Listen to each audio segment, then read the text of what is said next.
Buenos días. Para BAC Credomatic es un gusto, es un placer recibirles en el Centro de Convenciones de Costa Rica para presentarles esto que se llama BAC Positivo. Permítanme extenderle un agradecimiento a todas las personas, a los amigos y amigas que nos acompañan aquí en el Centro de Convenciones y por supuesto a los que están también desde sus hogares siguiéndonos a través de las plataformas electrónicas de BAC Credomatic, particularmente del Facebook y del YouTube. Y le invitamos también para que, por supuesto, compartan esta transmisión porque sabemos que le traemos hoy información relevante y que será importante conocerla para el futuro de nuestro país y seamos un poco más ambiciosos de nuestra humanidad. De nuevo, de verdad, les reitero a todos los que están aquí con nosotros nuestra gratitud por sacar el tiempo para acompañarnos. Particularmente quiero saludar de forma muy respetuosa a la señora vicepresidenta de la República, doña Mari Munive. Están también con nosotros el ministro de Economía, Industria y Comercio de Costa Rica, don Francisco Gamboa. Y también queremos saludar de forma muy especial a una de las invitadas que estará más adelante con nosotros, que tiene un apellido con el que muchos nos identificamos y que recordamos con tremendo cariño. Una de nuestras conferencistas de hoy, la señora Alexandra Cousteau, que está esta mañana aquí invitada por BAC Credomatic, pero también quiero saludar a los representantes de BAC Credomatic, a los socios de negocios, a los amigos y amigas emprendedores, a representantes de ONG que están aquí con nosotros, a los colegas de los medios de comunicación y a todas las personas de verdad que nos acompañan. Hoy vamos a conocer lo que se llama el informe GRI. Es no solamente un anuncio de lo que BAC Credomatic está haciendo en términos de conservación, de de compromiso con el medio ambiente, sino que también esperamos que sirva de motivación para que muchas otras empresas y organizaciones también emprendan este camino. BAC Credomatic es un líder en el país, en la región, ofreciendo servicios financieros, económicos, pero también desde hace ya algún tiempo atrás se ha comprometido con la labor social y el medio ambiente para ser una corporación orgullo para las cerca de 4.800 personas que colaboran con BAC Credomatic, sino también que sea un orgullo para un país como Costa Rica. Así que hoy vamos a conocer precisamente eso, qué se está haciendo, pero también se hace con un sentido de que lo que se anuncia se convierte también en un compromiso.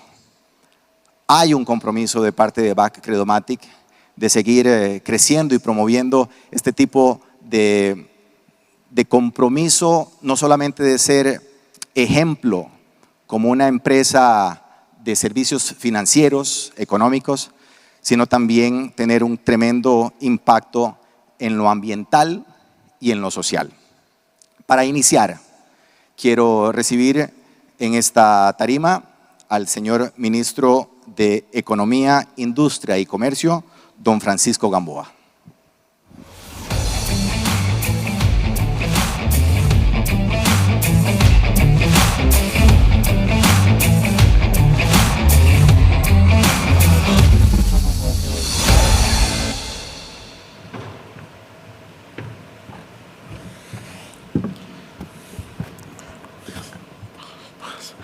Muy buenos días, tengan todos y todas.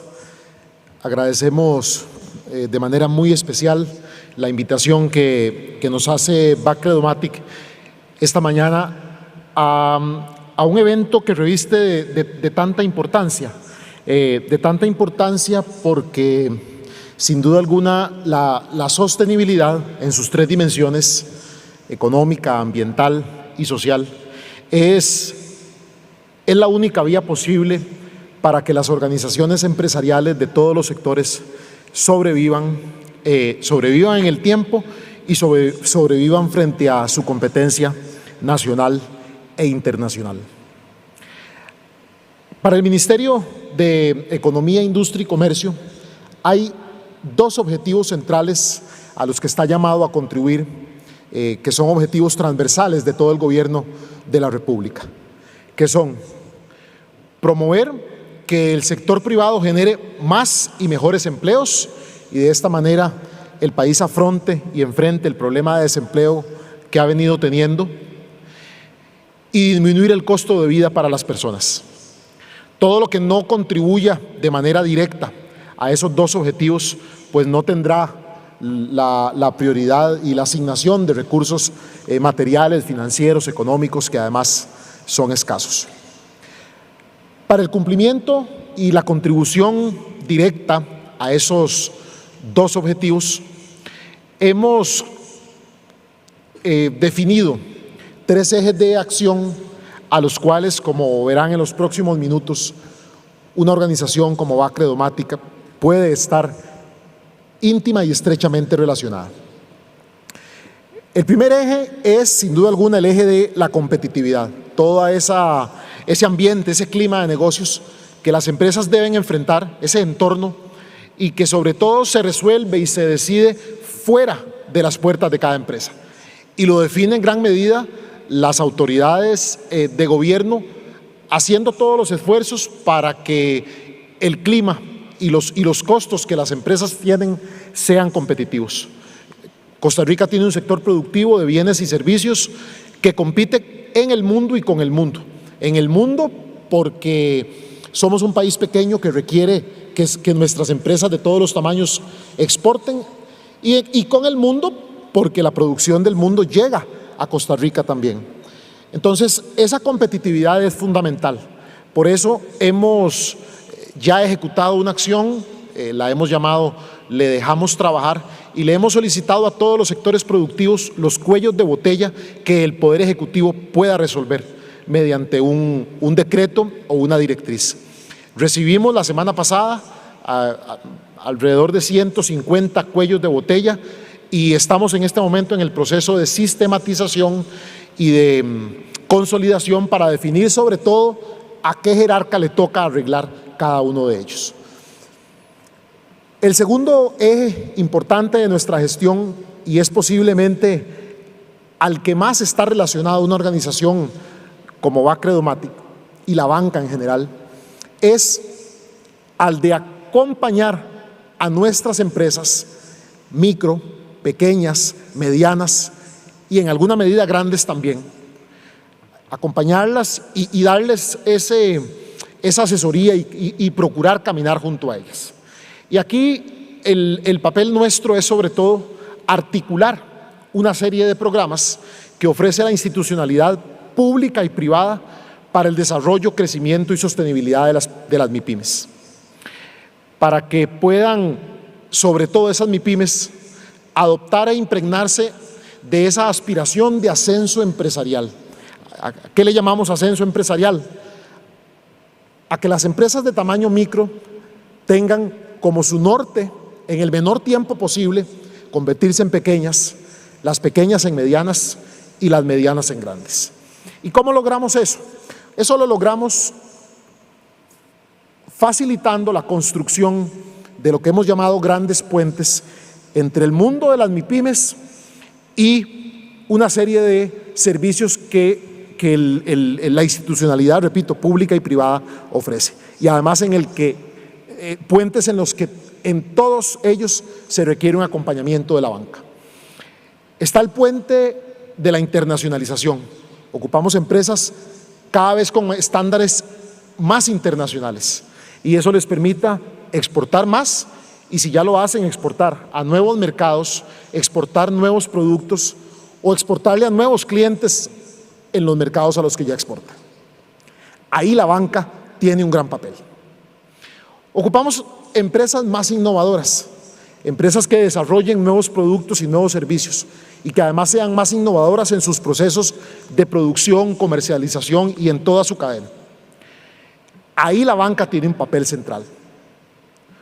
Ocupamos empresas que tengan mayor desarrollo empresarial, empresas que sepan hacer un mejor mercadeo, tener esquemas de producción más eficientes, estar completamente en línea con la transformación digital que estas alturas ya del siglo XXI demandan. Ahí la banca tiene un papel central. Ocupamos empresas que tengan acceso a financiamiento oportuno y en adecuadas condiciones para potenciar ese crecimiento. Ahí la banca tiene un papel central, sin duda. Ocupamos empresas de todos los tamaños que comprendan, adopten, interioricen que la gestión sostenible en sus negocios no es algo solo de grandes empresas. Ocupamos que las micro, pequeñas y medianas empresas del país comprendan de manera más masiva que el ser sostenible impacta su competitividad actual y futura. Y ahí también la banca tiene un papel central para permitirle ser sostenible.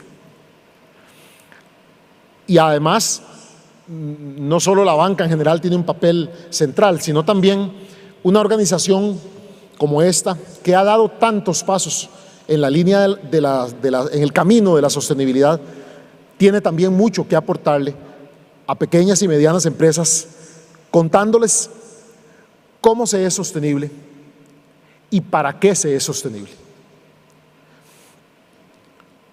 Sobre la sostenibilidad específicamente en el tema de banca, no voy a profundizar.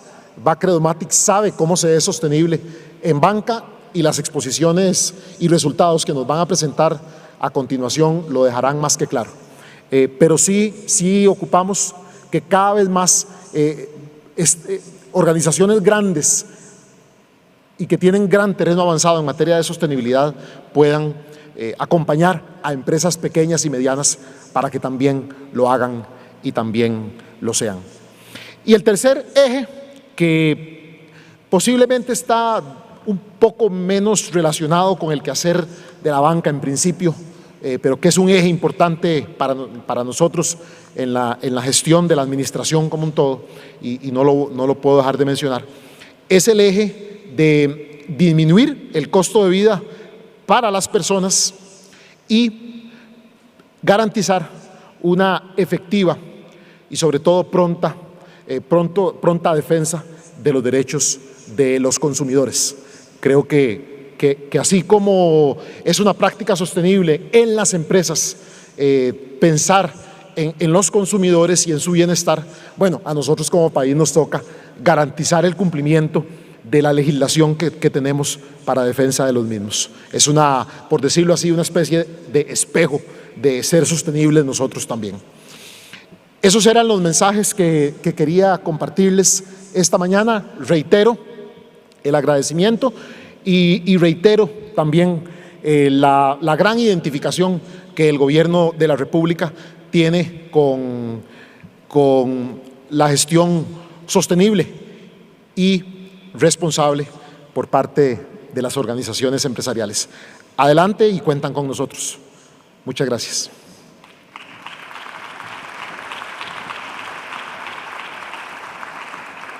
Muchas gracias, don Francisco, muy amables. Todos sabemos que los proyectos, que los programas de cualquier empresa, organización, institución, avanzan en el tanto los líderes de esa organización estén enteramente comprometidos con esos objetivos. BAC Credomatic lo ha logrado gracias precisamente a ese compromiso que tienen los líderes de esta empresa. Así que permítanme presentarles al Country Manager de BAC Credomatic Costa Rica, don Federico Odio.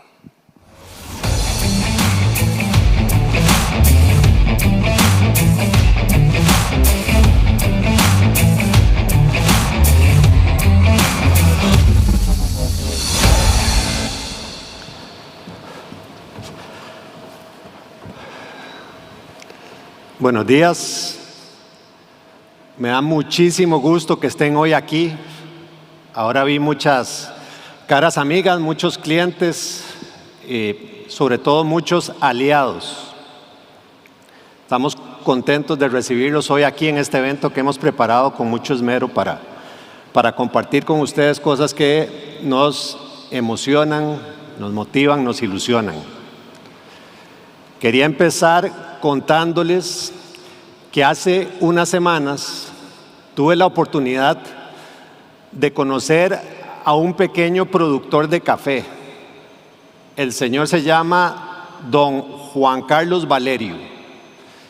Él resultó ser un hombre sumamente interesante, como de unos 50 años más o menos, calculo, muy serio, muy meticuloso.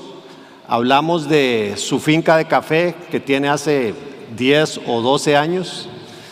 Me habló de el desafío que es producir café de altísima calidad como la que él produce, el impacto del clima, y al final me dio una gran satisfacción porque con préstamos de Banca para el Desarrollo, nuestros, pudimos prestarle para que él renovara su cafetal. Esta visita me hizo ir o me hace ir directamente a la raíz de lo que es nuestro propósito en BAC Credomatic. Ese día no solamente vine con un café delicioso a mi casa, sino que me devolví con la gran satisfacción de saber que generamos prosperidad en las comunidades costarricenses. Nuestra definición de éxito, o mi definición de éxito, también tiene que ver con crear cosas buenas y valiosas, ecosistemas unitivos y cohesivos. A mí me motivan personas como don Juan Carlos y me motiva saber que en BAC estamos aprendiendo, estamos creando y conectando con cientos de costarricenses, grandes y pequeños productores, generando impacto multidireccional. Nos gusta crear cosas buenas. Nosotros hacemos gestión de riesgo, creemos mucho en la tecnología y todos los días colocamos muchos productos. Pero principalmente somos buenos en imaginar una banca que aspiramos a que sea trascendental y no transaccional exclusivamente. Como toda empresa tenemos objetivos económicos, son importantes para cumplir a los accionistas y para poder seguir creciendo sólidamente. Pero en esta nueva definición de éxito, aspiramos a llegar a ser un banco con saldo neto positivo.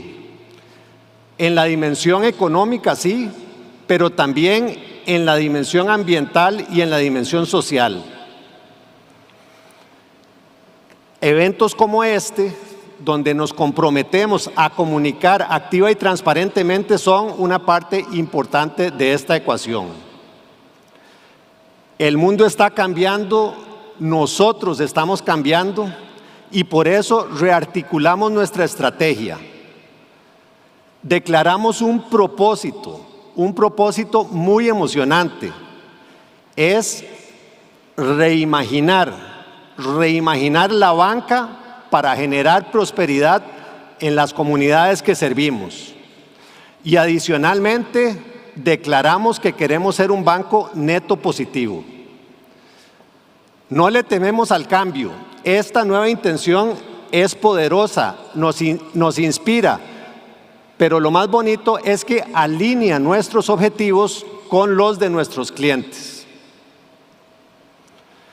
Aspirar a tener acciones neto positivas es parte de esa creación de soluciones valiosas. Nuestra estrategia de triple valor es una nueva forma de hacer banca responsable. Aspiramos a que se convierta en nuestro modo de trabajar, en nuestro nuevo modo de agregar valor. Vamos a estar creando negocios sostenibles y aspirando a hacer las cosas de manera neto positiva, justamente porque nos mantenemos en desarrollo constante. El hacer las cosas neto positivo es un nuevo adjetivo que queremos utilizar más y más dentro de la organización. Paul Polman, coautor del libro, el libro Neto Positivo, nos dice que hacer menos daño al mundo ya no es suficiente. Él nos plantea en el libro que un negocio debe generar bienestar para todos los participantes de la red, incluyendo empleados, proveedores, comunidades y clientes, incluso el planeta. El concepto anterior de sostenibilidad, dice él en su libro, de sostener y neutralizar, él dice casi que evitar que el mundo se nos venga de cabeza es insuficiente. Propone que necesitamos rediseñar la forma de hacerlo, dejar de retener, compensar y transicionar a proponer, crear y lo que él llama dejar un saldo neto positivo. En su libro, Polman nos desafía a preguntarnos si nuestra organización le aporta al mundo, si el mundo está mejor con BAC que sin BAC.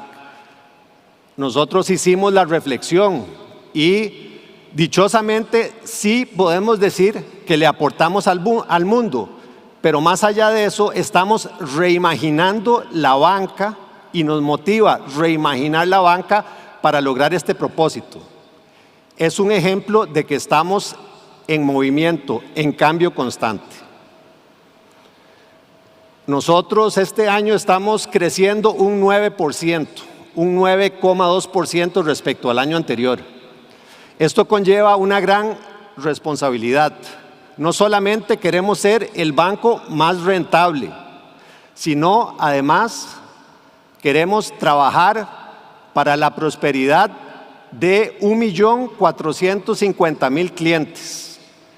1.450.000 clientes confían en nosotros y esto lo sentimos como una enorme responsabilidad. Representa el 57% de la población económicamente activa del país.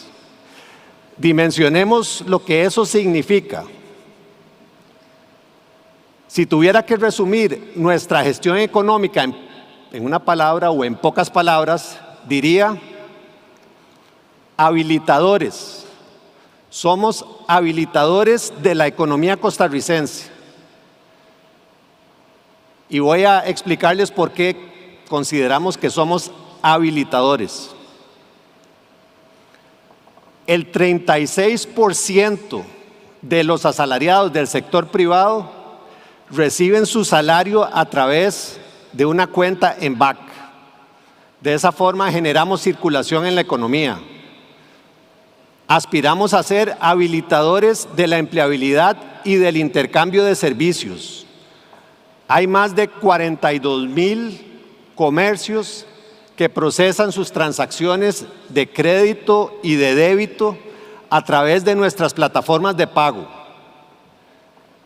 Y más de 3.300 clientes han conquistado el mundo del comercio digital a través de nuestras plataformas.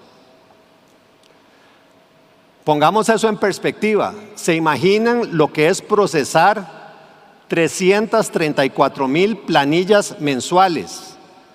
La responsabilidad de garantizar a través de la efectividad tecnológica la seguridad económica de 334.000 costarricenses para que reciban su salario adecuadamente y a tiempo.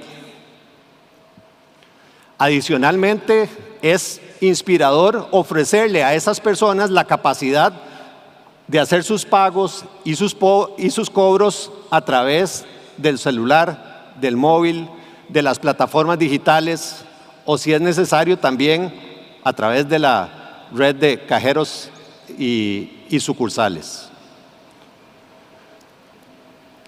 Ahora, somos conscientes y transparentes en que no siempre hacemos todo a la perfección. Hemos metido la pata. Es más, todos los días metemos la pata. Cuando tenemos 1.450.000 clientes, todos los días tenemos ese tipo de problemas. Pero ¿saben qué? De veras que nos desafía encontrar la forma de encontrar soluciones elegantes a esos problemas. Nos ilusiona el desafío de reimaginar y transformar esos errores de alguna forma en gestiones neto positivas, y vamos a estar empeñados en hacerlo de esa forma. Hagamos el contraste. ¿Qué hacíamos antes?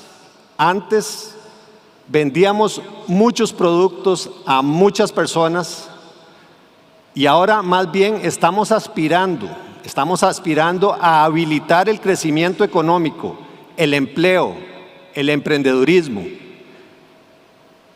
y definir nuestro concepto de éxito no solamente porque generamos utilidad, sino también por nuestras prácticas ambientales y sociales.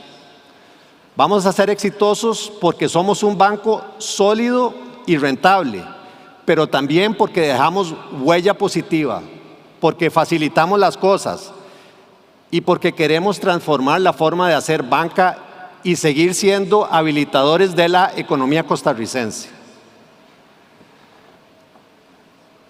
Adicionalmente, nos sentimos orgullosos y motivados porque potenciamos el desarrollo de 79.000 pymes, negocios que saben que cuentan con una banca para el desarrollo y una banca que va a estar comprometida con la sostenibilidad. Ojalá 79.000 negocios que reciben oportunidades. Todos los días nos vamos a dar a la tarea de saber qué están necesitando, en qué etapa de su vida están, cómo les gustaría ser abordados y que aprendamos a relacionarnos con ellos de una forma alineada y que haga sentido para nosotros y también para ellos. A eso nos referimos con alinear nuestros propósitos. El concepto abarca toda la cadena de valor. También están los 2.273 proveedores a quienes brindamos el programa de proveedor responsable. Nos interesa su gestión y promover una conducta empresarial responsable como parte de esta cadena de valor.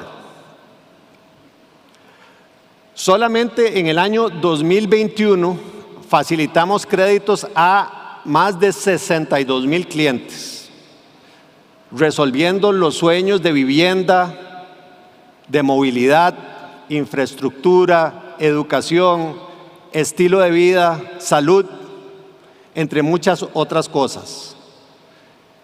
Queremos abordar estas aspiraciones desde un concepto neto positivo. Proponer y no ser simples tomadores de pedidos. Eso es lo que no queremos ser, simplemente una relación transaccional, un tomador de pedidos, aceptar, rechazar créditos. Sino tener un acercamiento proactivo, conocerlos, entenderlos a través de la información, con análisis previo, quién es elegible para algo, qué necesita, cómo necesita. Es un concepto significativamente diferente y mucho más inspirador que el concepto anterior. Por ejemplo, en nuestra cartera estamos financiando más de 15,000 soluciones de vivienda, sueños de vivienda, más de 22,000 soluciones de movilidad, préstamos de vehículos. Estos resultados son el resultado de una banca apasionada, comprometida y con un propósito común. Finalmente, quiero hacer una mención especial, muy especial a nuestra gente BAC. Aprovecho para agradecerles, para felicitarlos a los que están aquí, a los que están virtualmente. Nosotros somos un equipo de 5,000 colaboradores. Ese es el músculo, ese es el diferenciador. Y esta nueva articulación del propósito nos ha lanzado a todos los 5,000 en una dirección clara, motivadora, inspiradora, y es gracias a este equipo que vamos a perseguir y ojalá lograr esos sueños. Tenemos una estrategia ambiciosa, sabemos que es un reto, les aseguro que tenemos claridad, compromiso con el desarrollo sostenible, tenemos resiliencia al cambio y un equipo de 5,000 personas que está aspirando a gestionar a través de acciones neto positivas. Estimados todos, aliados, miembros del gobierno, medios de prensa, pymes, todas las personas que están hoy aquí,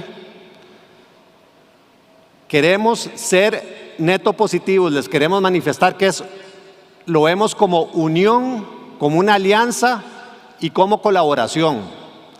Y queremos invitarlos hoy a acompañarnos en este viaje y a decirles que somos su banca, que estamos a la orden.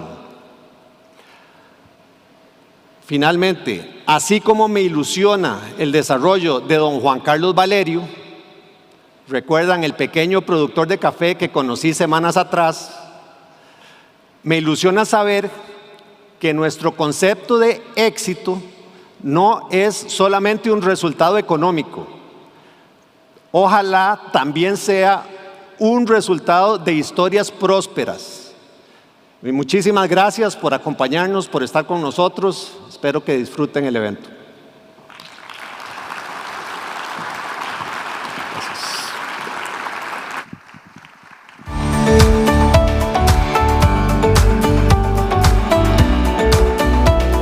Muchas gracias, don Federico. Muy amable. La sostenibilidad será efectiva en el tanto todos nos montemos en la carreta, en el tanto todos compartamos los objetivos. Y en esto hay que invitar a todos, a cada uno como individuo y a las organizaciones, a los grupos. Por eso la sostenibilidad hay que inyectarla, hay que promoverla. Y nuestra siguiente invitada ha tenido en su mente y digamos que literalmente en sus manos el establecimiento de las políticas públicas de sostenibilidad desde el gobierno de los Estados Unidos. Recientemente fue una de las consejeras en temas ambientales en la campaña del actual presidente de los Estados Unidos, Joe Biden, y en los gobiernos anteriores fue directora de la Oficina de Política de Energía y Cambio Climático de la Casa Blanca y también fue administradora de la Agencia de Protección Ambiental de los Estados Unidos. Por agenda y compromisos, tuve una conversación previa con Carol Browner, quien ahora es una consultora en temas legales sobre ambiente y sostenibilidad. Le invito a ver esta conversación que sostuvimos hace poco.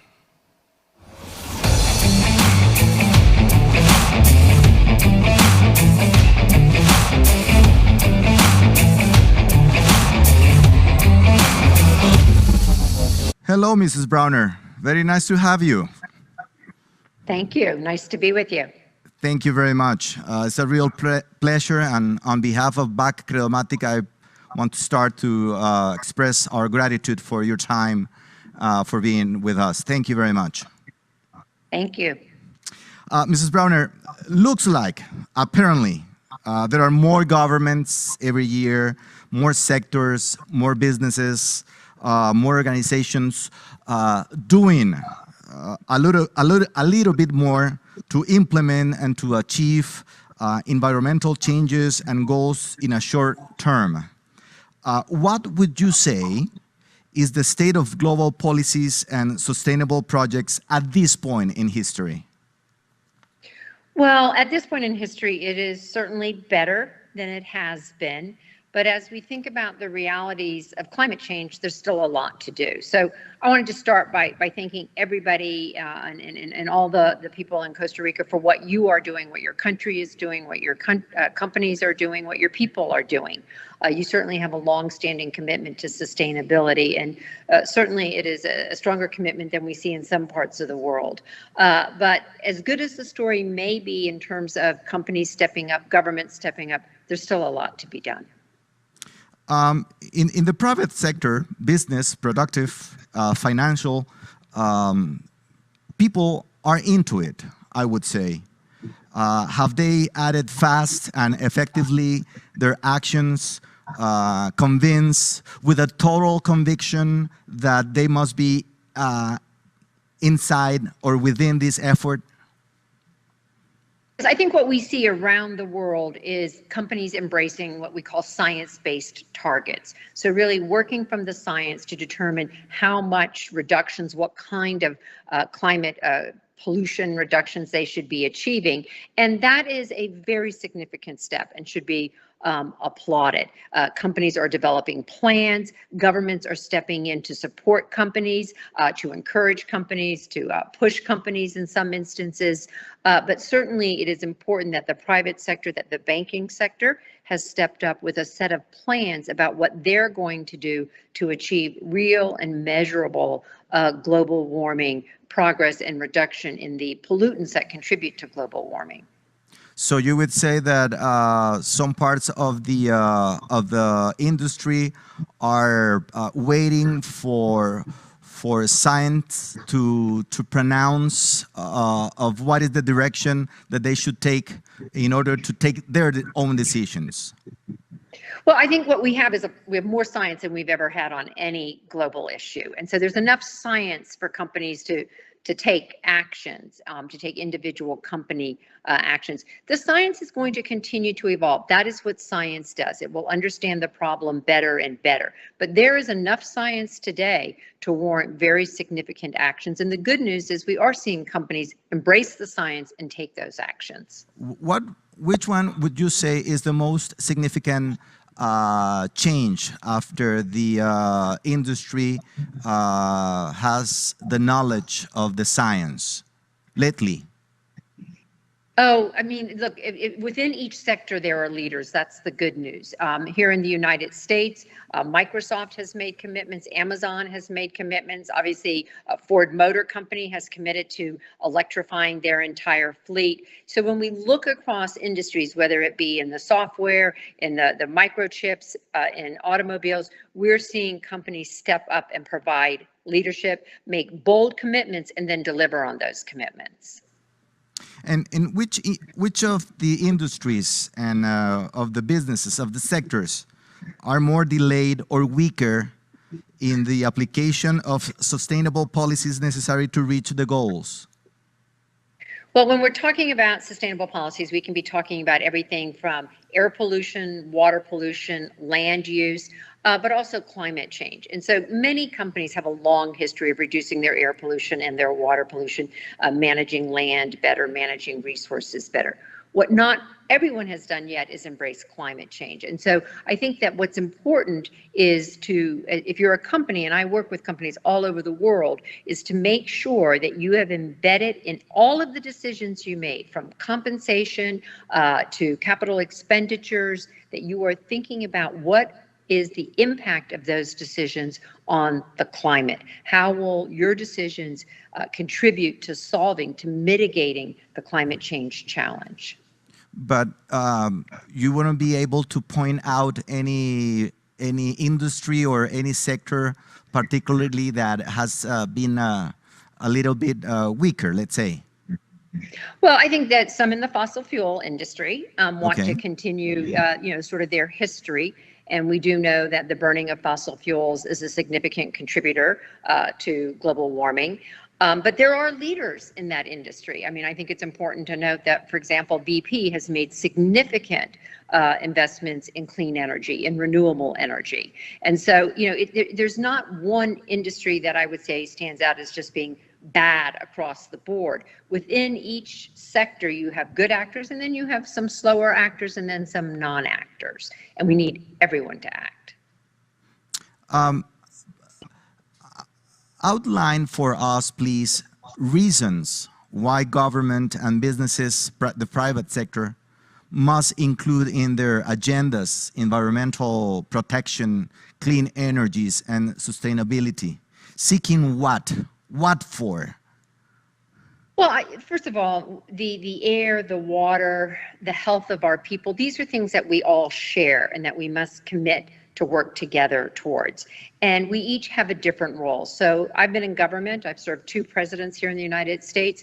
And one of the roles of government is to look at the science, set standards, air pollution standards, water pollution standards, and then hold companies responsible for meeting those standards. And if a company chooses not to meet those standards, then they're in violation of the law and they have to be, sort of held to account. It's only fair if their competitor is meeting a standard and they're not meeting a standard, they may be getting an unfair advantage. And so government has a role to play in the science, in establishing standards, environmental standards, and then enforcing those standards. The private sector has an important role to play, obviously making the investments to reduce their pollution, to meet those standards, to ensure that we have, healthy communities. But the private sector also has a role to play in developing new solutions. I work a lot with young companies who have new technologies, clean energy technologies. They're solving problems that we never thought we would be able to solve. And so it's sort of across the board. I don't know if this is a phrase that will translate well, but it's an all hands on deck moment. If we are going to confront the realities of climate change, the speed at which climate change is occurring, it will require all of us to do our part. Now, Mrs. Browner, now that you mentioned, and from your experience working with the government, do you think that the governments have to take the lead in setting the regulations and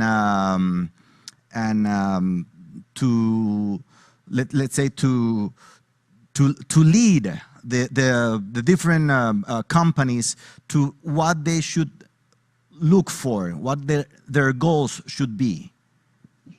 So many companies will take a leadership role, and they will make investments and they will reduce their pollution without government requirements, but not all will. And we need the government to sort of set those standards to ensure that all companies are doing their part. And so I want to really, give a lot of credit to the leaders, to the leading companies, but recognize that government does need to come in and set a requirement so all companies are doing their part. Now, some groups, as you might know very well, see this as a cost, and even worse, as a limitation for the business and even for the free market. Which one is the route? The most effective way to generate consensuousness, to change attitudes and actions toward environmental protection? Well, I think we need to start with, why do we protect our environment? We protect our environment because clean air, clean water is the essence of how we have healthy communities and healthy people. It sort of begins in a very, very basic way. And then we look at what is causing our air to be polluted, what is causing our water to be polluted, and then what can we do to reduce that pollution, to eliminate that pollution. Now, if a company talks about, this is expensive, I have to install some sort of technology to reduce my pollution, it's important to remember that the pollution they're emitting is causing people to become sick, causing our water to become polluted, and therefore we have to pay money to clean up our water. So they are using sort of the common good, or the common goods as we call them, in a way that is not helpful to a community. So one of the things we do when we're thinking about regulating pollution and regulating companies to reduce their pollution is we look at, what are the costs to industry of reducing their pollution, and what are the benefits to society. And benefits can be everything from healthier children, fewer asthma attacks, fewer premature deaths associated with exposure to certain air pollutants. And so, again, we share these things. We share our air, we share our water. We all have to work together to make sure that it is as clean as it needs to be, as clean as it can be, to protect our health. Now, how would you suggest we can reduce the confrontation, Mrs. Browner, among participants in order to raise the agreements, so more countries, more governments, more productive sectors, companies join a common path? Well, I think that not all countries are the same, obviously. Countries are in different places in terms of their development, in terms of their economic stability. And so, what the world has been talking about, and what the climate meetings have been talking about, sort of is each country to the best of its ability. So recognizing those differences, recognizing some countries have a more developed economy and can do more, some countries don't. And so I think the first thing is to recognize that not all countries are the same. The second thing is then, for those countries that have the ability, that have the technologies to help other countries, whether it's making investments, whether it's sharing technologies, sharing solutions. But you ask about, how do we lessen the confrontation? And one of the things I learned as a former government official is that if I sat down with the companies, some might call them the polluters, the people we were going to regulate, and worked with them to find the most cost-effective way to reduce their pollution, they were generally supportive. It was when they were engaged. It wasn't simply imposed on them, but they were part of what is the path of the journey that we're going to follow in terms of reducing our pollution. Mrs. Browner, well, you start talking about a little bit of Costa Rica and what we have achieved environmental protection. What do you know about us? Achievements on sustainability, clean energies? So I've been to Costa Rica many times. Oh, really? I love the country. Oh, yes, many times. In fact, I came several years ago and lectured at the law school. I love the country, and I want to give the country credit. And I've known some of your high-ranking government officials. You made a decision as a country very early on about protecting your environment. And I'm sure it has not been always easy, but the fact that this was a commitment, as I understand it, that was broadly held, I think has made a lot of difference, and we can see that today. You made a commitment to ensure that ecotourism would be a reality. And one of the reasons I've come to Costa Rica many times is I love to see birds. I've seen some of the most amazing birds in the world in Costa Rica. You have amazing beaches. So, you know, it is part of who you are, at least in my experience, that this decision to really protect the environment. I'm sure there are lots of ways in which it hasn't been perfect, and it's been very difficult, and there is more to do. But I do want to applaud the people, as I said at the beginning, the people of Costa Rica, the government and the industry who have worked together to make this commitment and to fulfill this commitment. You know, the thing about environmental protection that's important to remember is it will never be done. We will always be working to protect our environment, our air, our water. You know, we live in a complex world. It's an ever-changing world. The science gives us better information. So it's not something, you know, you could just check off your to-do list and say, okay, environment, protect it. It's something that each generation has to embrace and continue the journey. Since you are an outsider of Costa Rica, can you help us to find some areas where you believe, from your experience, that we can improve, even though, as you say, we have been doing very well? Well, I think it's everyone sort of reaffirming the commitment, and then whether it's the government going further, citizens, the business community. I mean, everybody taking another 2 or 3 steps can make a huge difference. Okay. How would you qualify it, according from what you know from the rest of American continent and the rest of the world? How would I grade Costa Rica? Rate, exactly. I'd give you a very good grade. I'd give you a very, very good grade. I'd give you 3 stars.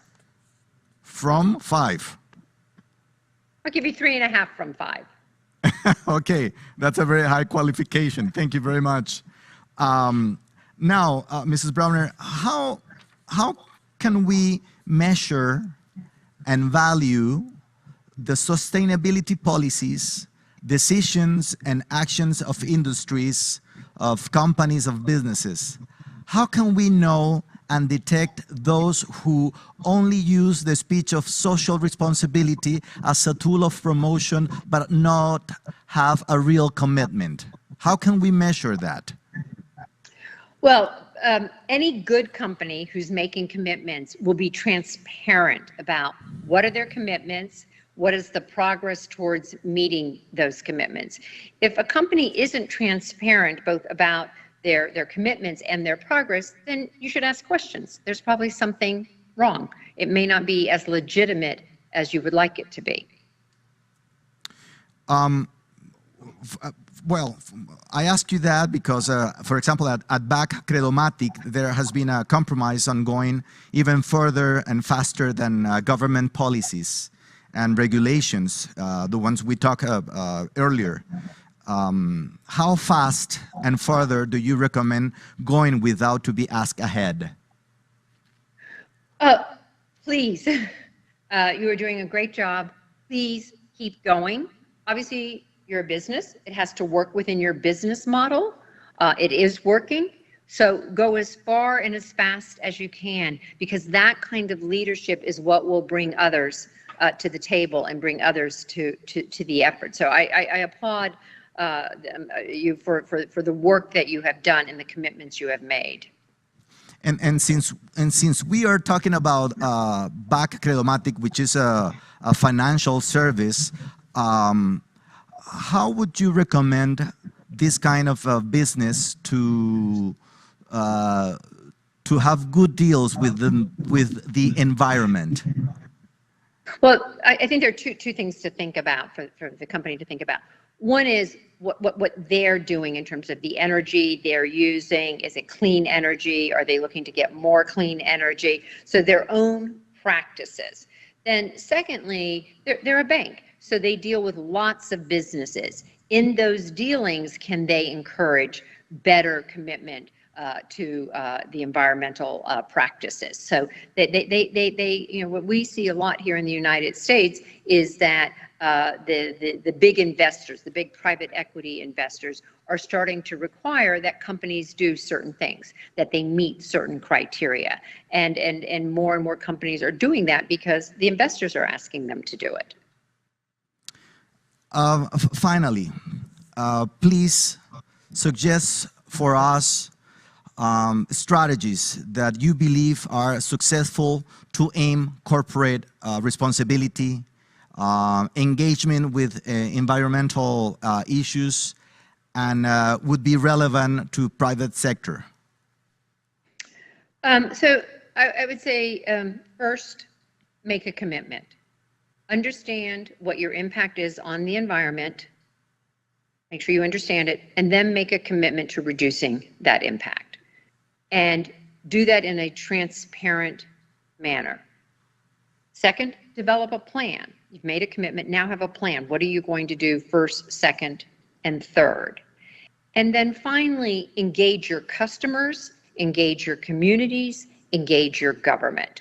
You know, don't just do this by yourself, but work with others and make sure others are aware of what you're doing. So it starts with understanding your problem, making a commitment, developing a plan, ensuring that all of that is transparent, and then engaging with others who are also maybe other companies, but also citizens and government. Finally, do you have any plan to be back in Costa Rica soon? I hope so.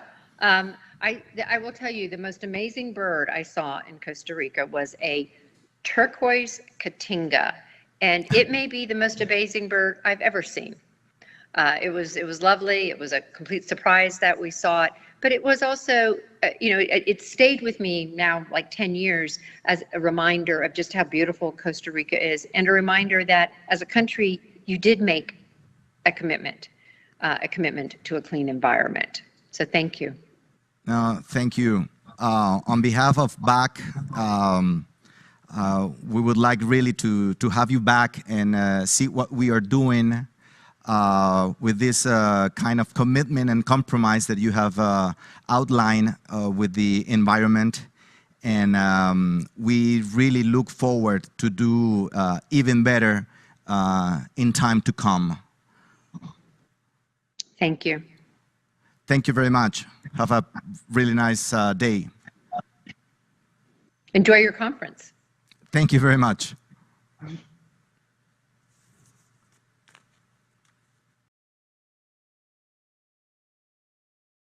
Compromiso y transparencia era lo que señalaba la señora Browner desde Vermont, que desafortunadamente por horario y por compromisos no nos pudo acompañar, pero la teníamos de esta manera. Y precisamente hablando de ese compromiso con la transparencia, es que estamos desarrollando esta actividad, la presentación del informe GRI de parte de BAC Credomatic. Para quienes nos acompañan aquí en el Centro de Convenciones de Costa Rica, en sus mesas me parece que hay un acrílico con un código QR.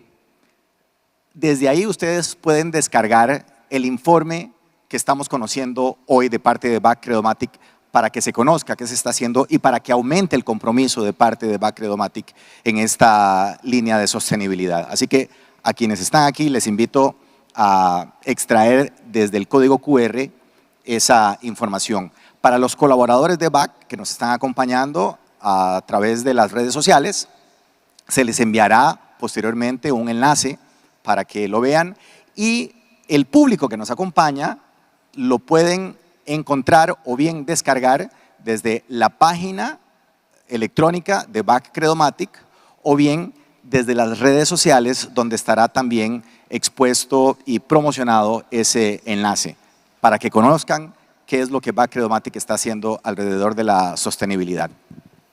Y en este trabajo de búsqueda, de proyección de BAC Credomatic con el tema de la sostenibilidad, tanto en lo social como en lo ambiental, ha habido hallazgos, la verdad, que tremendamente reveladores y además que han desarrollado en el personal un enorme compromiso hacia ese tipo de actividad. Así que a continuación voy a invitar a esta tarima para que nos acompañe la gerente de sostenibilidad de BAC Costa Rica, Anabel Calderón, quien nos hará una presentación precisamente de esos hallazgos en lo social y ambiental que se han tenido.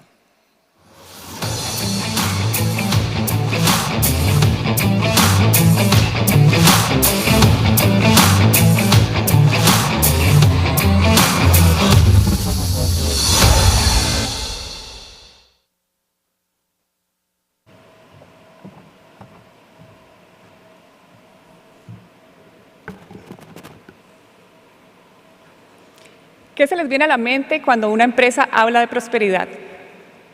En estos 70 años hemos venido promoviendo con excelencia y determinación el valor económico para nuestros clientes, pero estamos conscientes de que crear mayor valor ambiental y social no solo es nuestra obligación, es nuestra responsabilidad. Don Federico nos compartió hace algunos minutos parte de los resultados de nuestra dimensión económica para ser una empresa neto positivo. En BAC vivimos y actuamos con un propósito común. Reimaginamos la banca para generar prosperidad a las comunidades a las que servimos. Eso es lo que para nosotros significa prosperidad.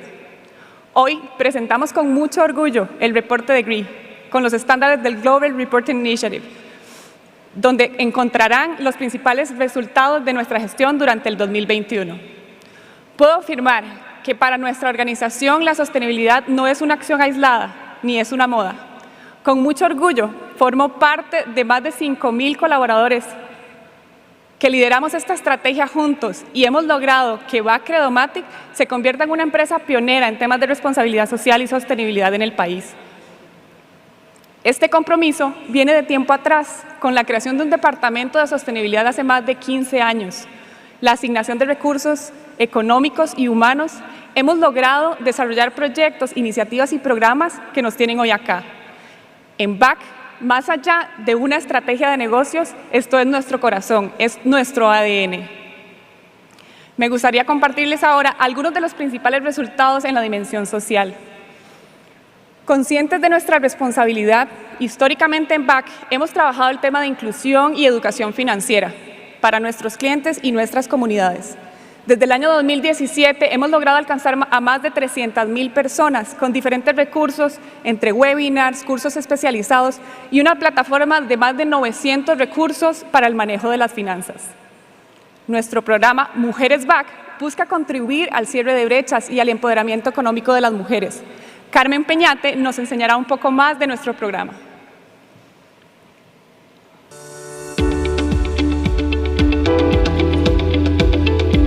Es un programa dirigido a las mujeres, a nuestras clientas del banco, no solamente clientas empresariales, sino que también clientas a título físico, ¿verdad? Y lo hemos abarcado también a colaboradoras. Es un programa que busca no solamente la parte empresarial, la parte de negocios, sino que también el bienestar de las mismas mujeres. Y nació a partir de una estrategia interna nuestra de enfoque a las mujeres y poderles ayudar a estas mismas a su integración económica. Parte de nuestra estrategia son los mercaditos pymes. Son los lugares que son un tipo feria, donde las mismas emprendedoras dan a conocer sus productos, un tipo feria, las hacemos en sucursales. Lo interesante de esto es que ellas mismas dan a conocer sus productos con las comunidades. Ya hemos hecho más de 5 mercaditos y más de unas 50 empresarias han visto sus frutos de que las mismas comunidades las conozcan sus productos, pero no solamente eso, sino las alianzas estratégicas que han logrado obtener mediante estos mercaditos. hacemos banca inclusive. Nos enorgullece decir que somos un banco con equidad de género. El 54% de las casi 5.000 personas que trabajamos en BAC somos mujeres y el 45% de los puestos de liderazgo son ocupados también por mujeres. Y no conformes con esto, con promover el liderazgo, hemos puesto especial atención a las brechas salariales y hoy confirmamos con mucho orgullo que logramos un 99% de equidad salarial entre hombres y mujeres. Les hablaré ahora sobre nuestro programa Yo Me Uno, una plataforma de solidaridad y recaudación de fondos que trabaja con más de 120 ONGs. Veremos un poco más de nuestro trabajo de Yo Me Uno.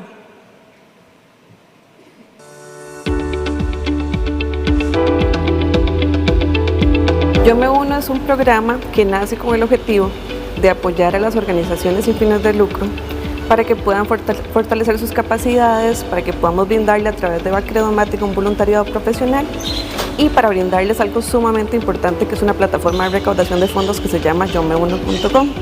Esta plataforma lo que ofrece son donaciones de dinero, donaciones en especie y voluntariado profesional.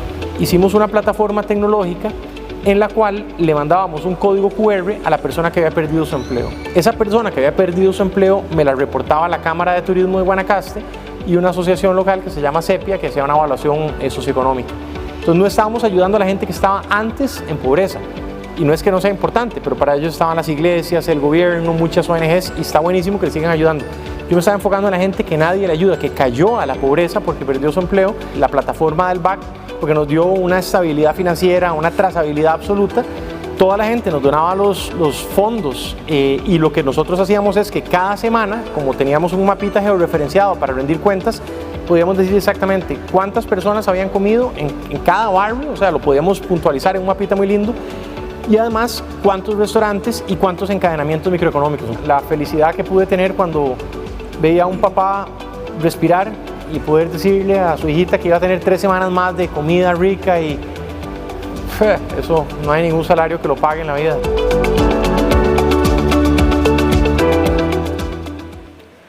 Otro de nuestros grandes programas es Comunidades BAC.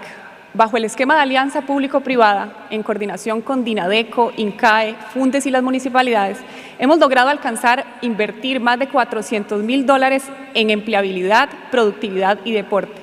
A través de la creación de estas empresas sociales, llevamos prosperidad a las comunidades y fortalecemos así el liderazgo comunal. Ahora les quiero compartir acerca de nuestra dimensión interna, nuestra gente BAC, a quienes aprovecho para enviarles un gran saludo. Con nuestros programas de voluntariado hemos logrado alcanzar más de 4.000 horas de voluntariado profesional en diversas actividades de impacto social y ambiental. Todo eso es solo posible al compromiso y espíritu de servicio de casi 900 personas, quienes creemos en el valor de compartir nuestro tiempo y conocimiento al servicio de otros. En BAC contribuimos a mejorar la calidad de vida de nuestros colaboradores y sus familias, especialmente de aquellos que se encuentran en situación de pobreza multidimensional. A través del programa Posibilidades BAC, hemos logrado apoyar a múltiples familias en esta condición a través de diferentes iniciativas, reafirmando así el compromiso de que todos en la empresa estemos bien, estemos mejor cada día. Escucharemos de forma anónima el testimonio de uno de nuestros colaboradores que forma parte del programa. Inicié en el programa Coaching Financiero hace 4 años, el cual me ha permitido fortalecer el sentimiento de cariño, lealtad y pertenencia que tengo por la empresa. Me ha brindado tranquilidad y paz económica a través del conocimiento adquirido en temas de educación financiera. Ha sido de gran beneficio no solo para mí, sino para toda mi familia. La liquidez que se ha logrado ha sido un pilar para mejorar nuestra calidad de vida. De verdad, muchas gracias, BAC, por esta oportunidad. Eso es sostenibilidad, el desarrollo integral de nuestra gente. Ya hablamos de la dimensión social, ahora me gustaría contarles un poco sobre una dimensión que nos tiene hoy acá reunidos y que es transversal a toda nuestra organización, la dimensión ambiental.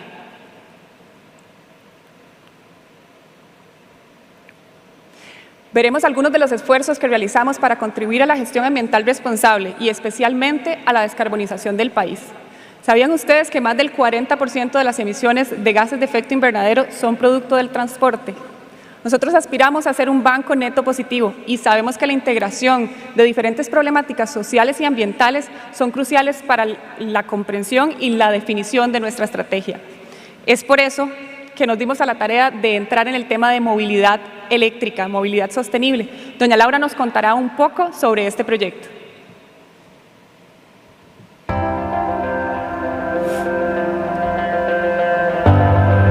Para nosotros en Costa Rica, muy ilusionados de que podamos tener la ruta eléctrica BAC y que cualquier cliente, turista, no cliente, pueda sentirse cómodo de recorrer Costa Rica de norte a sur sabiendo que va a encontrar un cargador eléctrico en una sucursal BAC y que va a llegar sin ningún problema, la certeza y la tranquilidad de que va a poder cargar su vehículo.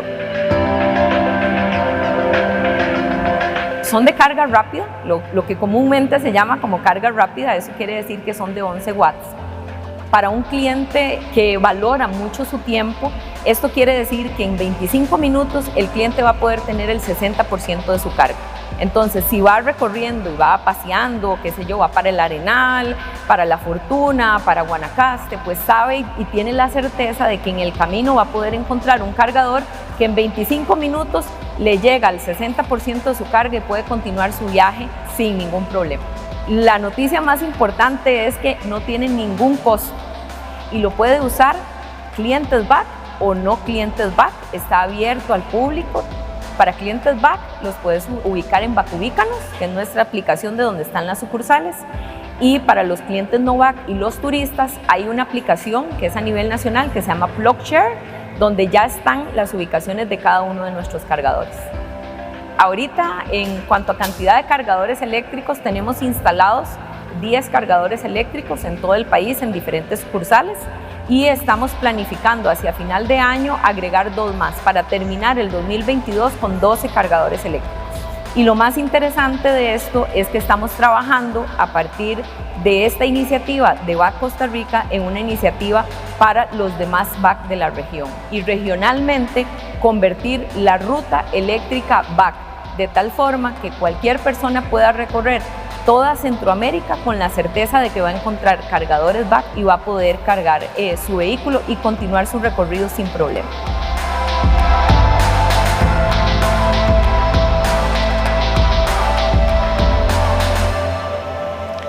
A lo interno, nuestros colaboradores cuentan con un amplio programa de formación para promover el consumo responsable de agua, la adecuada gestión de los residuos y la disminución del uso de papel. Esto se traduce en disminución de impactos ambientales asociados a nuestra operación. Todo esto es posible gracias a más de 150 gestores ambientales con los que contamos alrededor de todo el banco. Hablemos un poco de su labor.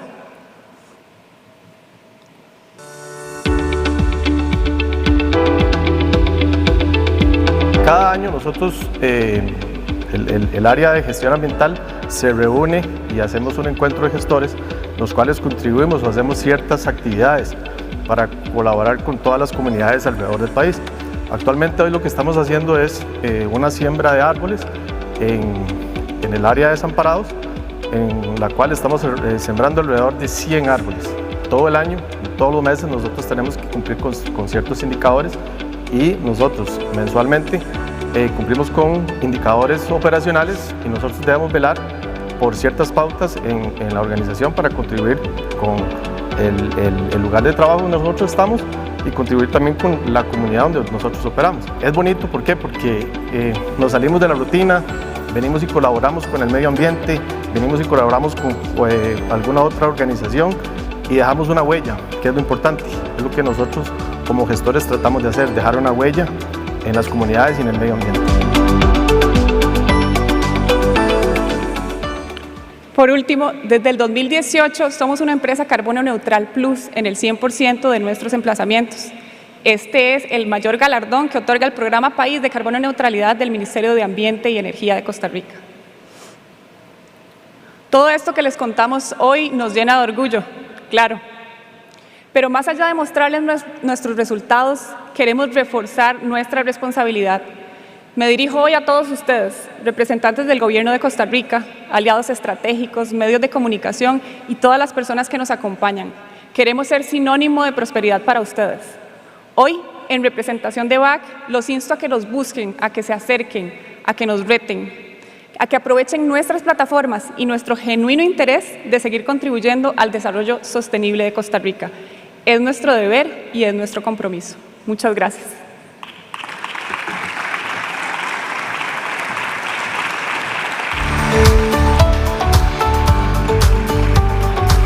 Muchas gracias, Anabel, muy amable. Bien, le voy a recordar a quienes nos acompañan aquí en el Centro de Convenciones que las estaciones de café están abiertas y disponibles para ustedes, para que se sientan en toda la confianza de levantarse a recoger su tacita de café, porque la siguiente charla estoy seguro que les va a interesar muchísimo. Y le pido tanto al público de aquí como los que nos acompañan desde sus casas que se tomen su ratito, porque nuestra siguiente invitada en los últimos años se ha comprometido con las acciones de sostenibilidad prácticamente en todo el mundo. Actualmente es lo que se llama exploradora emergente en National Geographic. Es cineasta, es fundadora del programa global de reforestación oceánica que se llama Oceans 2050. Y sobre sus hombros carga con un apellido que es emblemático, conocido prácticamente en todo el mundo. Es hija de Philippe, es nieta de Jacques.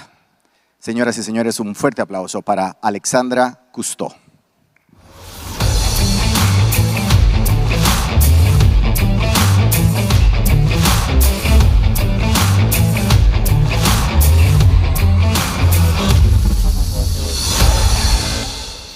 Buenos días, qué gusto de estar aquí con ustedes en Costa Rica. Estuve viviendo aquí de 2007 al 2009 y tengo recuerdos muy buenos del tiempo que estuve aquí en Costa Rica aprovechando de la pura vida, ¿no? Entonces, gracias por invitarme aquí hoy. Pero mi español no es suficiente bueno para dar un discurso, de pronto para tomar un café, pero no para dar un discurso. Entonces, discúlpame por ahora hablar en inglés. I was just having a conversation in the back with our host today, who was telling me about how my father in Liberia in the mid-1970s, when my father was visiting Costa Rica, and invited some school children to tour his plane. And it's remarkable to me that I can have those conversations everywhere in the world. I've had them in the Philippines, I've had them here in Costa Rica many times, in North America, in Europe, in Africa, in Asia. And it occurs to me that the reason that my grandfather's films were so impactful in the 1960s and 70s and 80s is because the oceans that he was exploring were so abundant, so full of life, that filming them and bringing them to people's television sets gave them a glimpse of something truly extraordinary that filled them with awe and wonder. Maybe that was your experience as well. But over the course of my life, and I have been in and around the oceans since I was a child. I went on my first expedition when I was just 6 months old, and I learned how to scuba dive from my grandfather when I was 7. And so the oceans have always been a really important part of my life. And as a child, I remember spending countless hours in the south of France and other places, learning to love the ocean by learning to love its creatures. And yet, over the course of my life, which coincides with the largest loss of life in our oceans in history, certainly recent history, the places that I knew as a child have disappeared. And every year, Since my grandfather invented scuba diving, we have experienced net loss of marine life, to the point where today half of the fish and whales and other creatures that lived in the ocean when my grandfather first started exploring are gone. 50% of our oceans are gone. That's the bad news. And the news isn't any better on land either. We've lost 60% of our biodiversity. Climate change is here. We're feeling it. So there's a lot of issues that our generation is going to have to address. And as I've watched the oceans that I love continue to degrade year after year, that rich abundance that my grandfather knew and shared with the world continues to disappear, I realized that my children, who are 6 and 10, by the time they're my age in 2050, could be the generation of my family to write the obituaries for the world's oceans. And that was hard. To come to that conclusion was incredibly difficult, because like you, I want the best for our children, for them to grow up in a world of abundance, a world of prosperity, where communities can live healthy, happy lives and enjoy the gifts that nature brings to us. And that is increasingly under threat. But there was something that changed my perspective in 2018. And it was a conversation that I will never forget. I called my friend Carlos Duarte, who's one of the foremost scientists, marine scientists in the world today. And I asked him, I said, is it inevitable that we will continue to lose our oceans so that by 2050 we'll have more plastic than fish in the ocean? And he said no. He said it is not inevitable that that is how things will end. That is not our fate. That history hasn't yet been written. And science shows us that we can rebuild our oceans to what my grandfather once knew in the 1950s, and what inspired my father to first articulate a conservation ethic for the oceans in the 1960s, when we still had 90 or 95% of our oceans intact. But imagine what that means, that we still can rebuild our oceans, that we can rebuild our land, that we can recover what we've lost, that we can regenerate our environment and leave an abundant planet to our children. That's an extraordinary idea. And it's not fantasy. It's an idea that is grounded in science. And so one of the things that Carlos had articulated in this groundbreaking, foundational scientific article that was published by Nature magazine in 2019, which was the most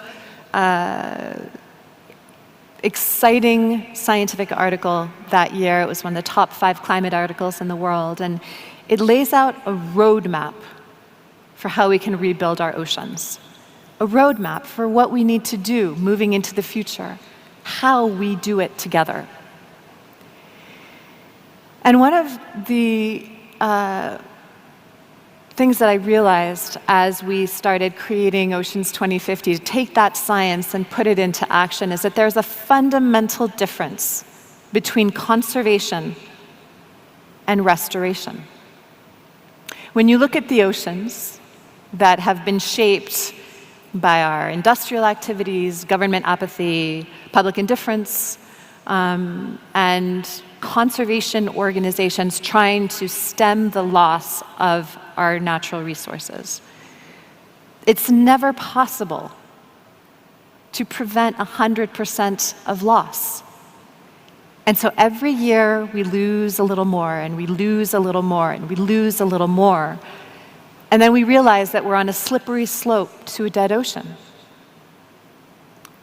we realize that this idea of conserving what we have is insufficiently ambitious to the task that we have today. That what we need to do is refocus our efforts on restoring and rebuilding what we've lost. And that is a fundamentally different approach.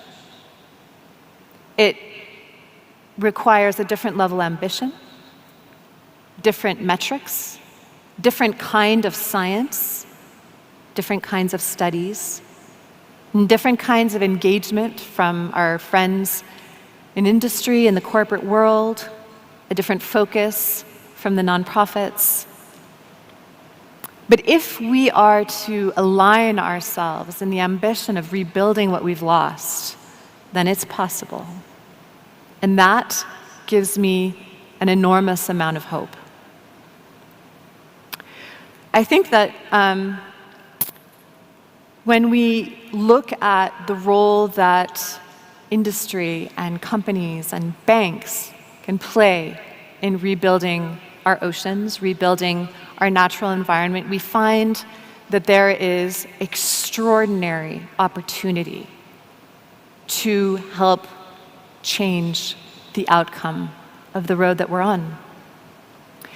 And to do that, we have to go beyond our traditional sustainability ambitions. We have to think about how we partner with scientists and government and industry and the public to create a vision of what the future can and should be. Because without a vision of where we want to go, what the future can hold, it's hard to plot a course to get there. When I was a little girl in the French Alps, I took skiing lessons.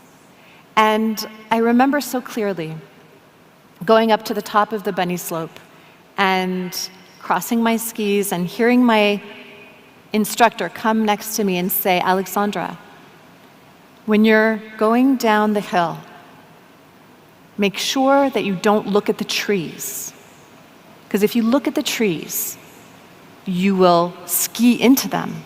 You will end up going where you're looking. If you want to get to the bottom of the slope, make sure you look to the bottom of the slope, and you'll get there safely." And yet, when I read the papers, I realize that all we're doing is looking at the trees. We're talking about climate change, catastrophes. We're talking about fires and loss of biodiversity and dying oceans and loss of our glaciers and our poles. All of this bad news is rolling out in the media and on social media and in our newspapers and on television. And so we end up looking at the trees, and we fail to come together around a vision of what our future could be, and that makes it really hard to get there. And when we look at international research about how our young people are feeling about the future, we realize that 40% of our global youth is experiencing some kind of eco or climate anxiety. And they don't want to have children because they fear for the future. And that is a terrible place for us to be. At a university recently, I was standing up and giving a talk, and I opened the floor for questions after my talk, which I will do tonight, so please keep your questions ready. But at the end, there was a young girl that stood up in the very back of the auditorium, and she must have been about 15 years old. And she stood up, and she started to cry, with tears streaming down her face, hiccuping with sobs. She asked if I thought that her generation had any reason for hope, because the news that she saw online, at home, and the news at school was so terrifying to her that she couldn't imagine a future state where she could live a happy, fulfilling life. And by the time she was done, the entire audience was crying with her. And to be honest, so was I. That fear is real. And it comes from how we talk about the problems. It comes from how we articulate our vision of the future. And yet, those same young people that are so fearful about what's to come are demanding accountability from our elected leaders, from companies, from the stores that they buy things at, from each other, demanding it. And it's not just Greta. I've talked with young, mostly female youth activists around the world, and they all have the same goal and the same desire. And unlike when I was a child, people are listening. And they're not just listening because they are morally correct, that this is no way that we can continue into the future, but they're listening because this is our future. These are our future customers, future voters, future influencers. And they are fundamentally different generation from any generation that came before. When I was living in Berlin a few years ago, there was a young climate activist who is Greta Thunberg's deputy in Germany. And she had called out Siemens in the media for not doing enough to meet their climate goals. And the CEO of the company was interviewed in the press and had, in a very condescending tone, said, "Well, young lady, if you want to know how business operates, I'll invite you to have a seat on my board." And the public outcry was swift and unforgiving. It created a communications disaster for Siemens. The CEO almost lost his job, and their stock dipped by several percentage points. So young people can no longer be ignored, and that's a good thing. So what do we do to work together to create a vision of the future that gives us a plan for how to move forward together and rebuild what we've lost? And I think the first thing is that it's going to take a lot of ambition.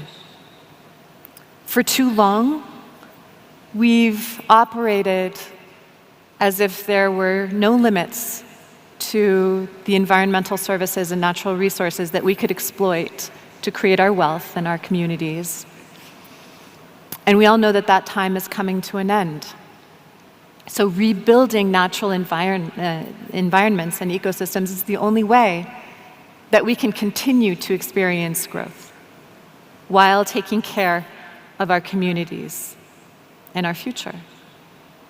And that ambition is reflected in initiatives like protecting 30% of nature by 2030.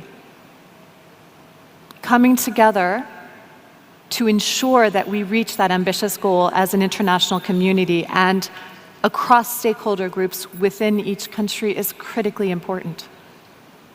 Investing differently, investing in new technologies and innovations and new companies and startups that are looking at the future and finding solutions is also critically important. And supporting local communities in the equitable distribution of our resources so that we can all, together with nature, prosper, is a departure from how we've always done things. And yet, to get to that better future, it is a requirement for us moving forward.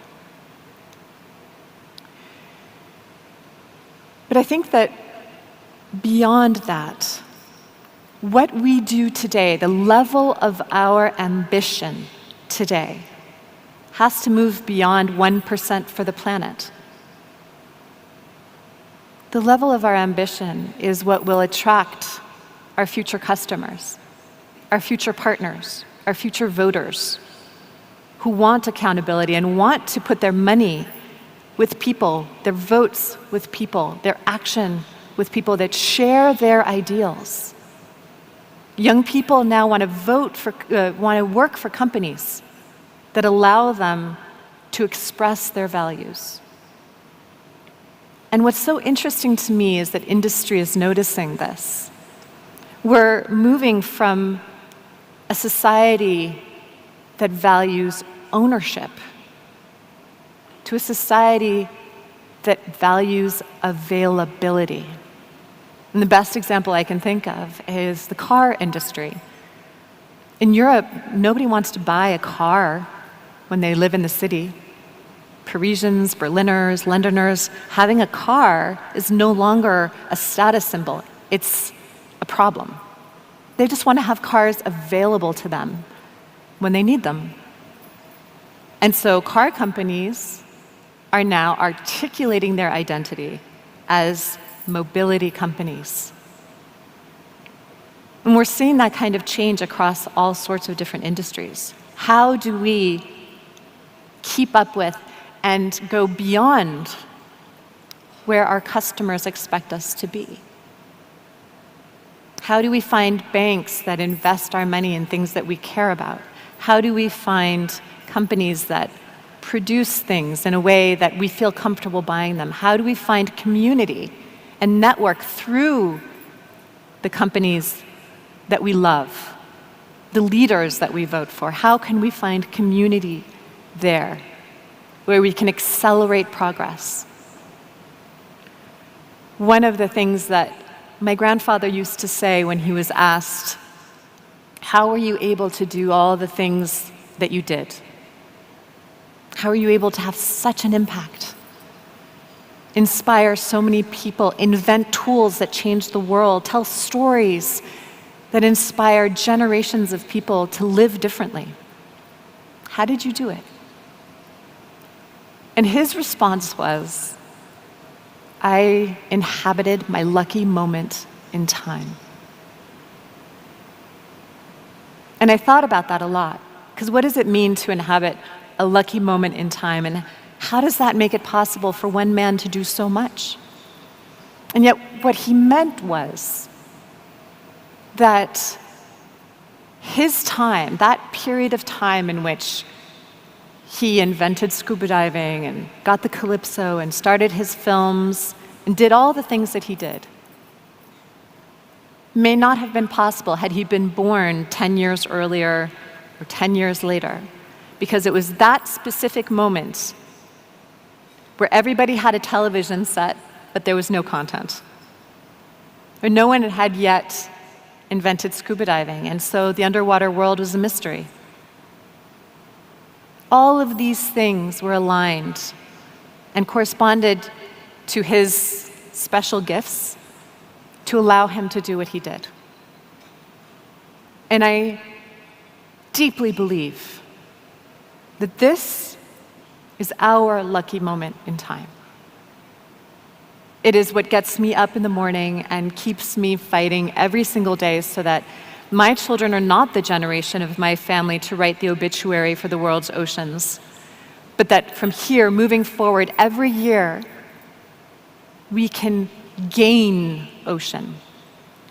We can see net positives, net gains in the life in the ocean. So that by 2050, there's not more plastic than fish. There's an abundance of fish, supporting coastal communities in Costa Rica and elsewhere around the world. That abundance can support happy, healthy, prosperous communities around the world and deliver oxygen and so much more to our human society. And so what kinds of things make this our lucky moment in time? What is it that makes it possible for us to beat the odds and actually get to where we want to go? Well, there are a few things that I think are tremendously exciting, and one of them I talked about already, but this huge momentum in public opinion and in our youth is powerful. It is more powerful than it has ever been before because the stakes are so high. And when you look at how that can work with the incredible power of digital platforms, when you look at how companies like Airbnb, Uber, Amazon completely changed the market overnight, how our social media platforms completely changed the world overnight. The digital platforms are incredibly powerful in creating systemic shifts in how we understand the world, how we engage with the world, the transparency, traceability, ease of use, engagement, emotionally rewarding engagement that we have on those digital platforms. If they are put to use to help rebuild our world, they can be incredibly powerful. And finally, technology. At Oceans 2050, we are working with incredibly exciting technology. And we're looking at how we can restore coral reefs at scale, taking technology from 3D printing in the medical community and other types of expertise with 3D modelers, architects, and others to develop methodologies for 3D printing living corals underwater. Currently, most of our efforts to restore coral reefs involves hanging fragments from metal trees underwater and hoping they grow and hoping they survive when we outplant them. But imagine a world where we can 3D print them directly on the reef, biologically correct. That's extraordinary.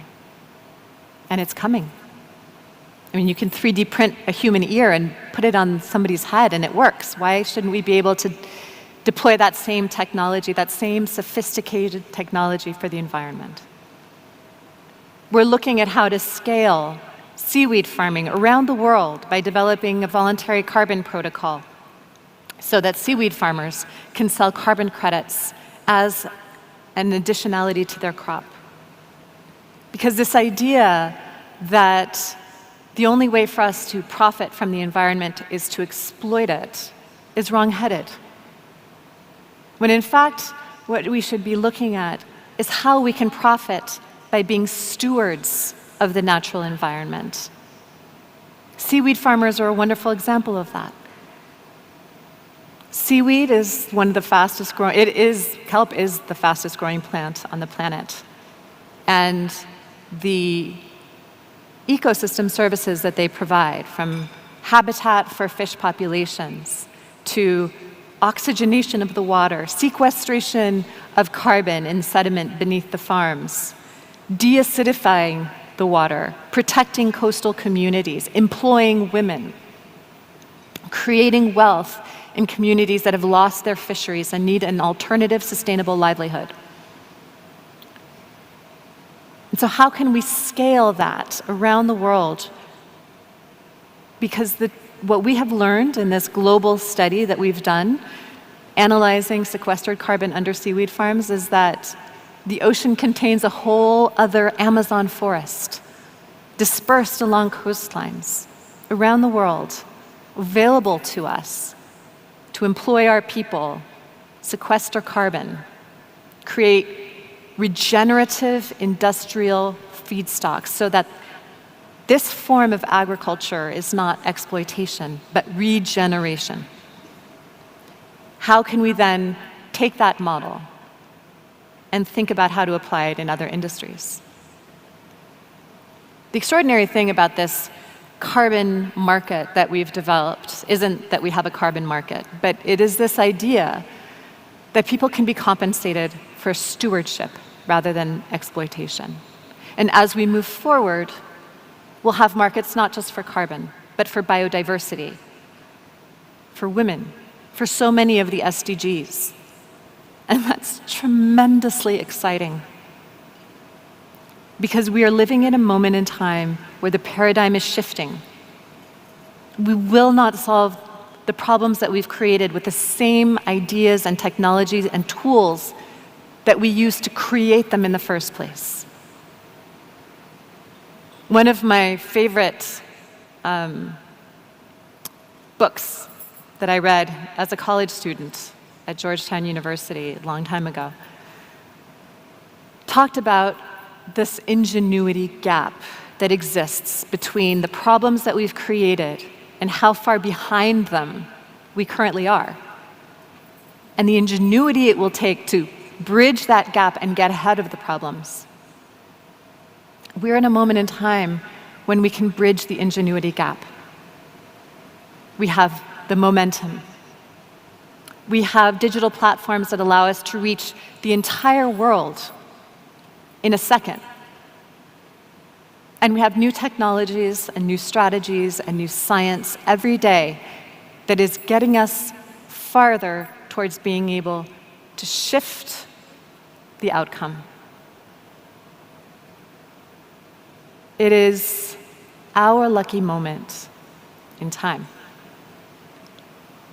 And I think that as we sit here today, all of you leaders of industry, of government, of your communities, have that extraordinary opportunity to help shape a vision of the future we aspire to live in and create a roadmap to get there.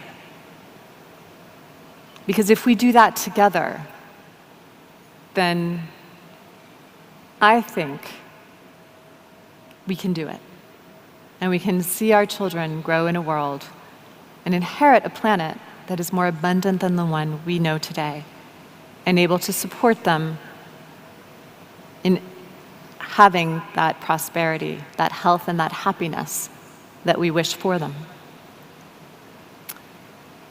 So I would hope that my remarks have maybe given you some food for thought, some questions, some comments. And I'd love to put up the house lights, if we can, just a little bit, so that I can actually see you. Because I believe that this moment requires us not to listen to one person, but to share our thoughts and our ideas, our experiences, share questions and answers, because it is that dialogue that will allow us to find a way forward together. And being able to have that conversation is always my favorite part of any engagement, because what you think is as important to me as what I think may be to you. So could we turn on the house lights, por favor?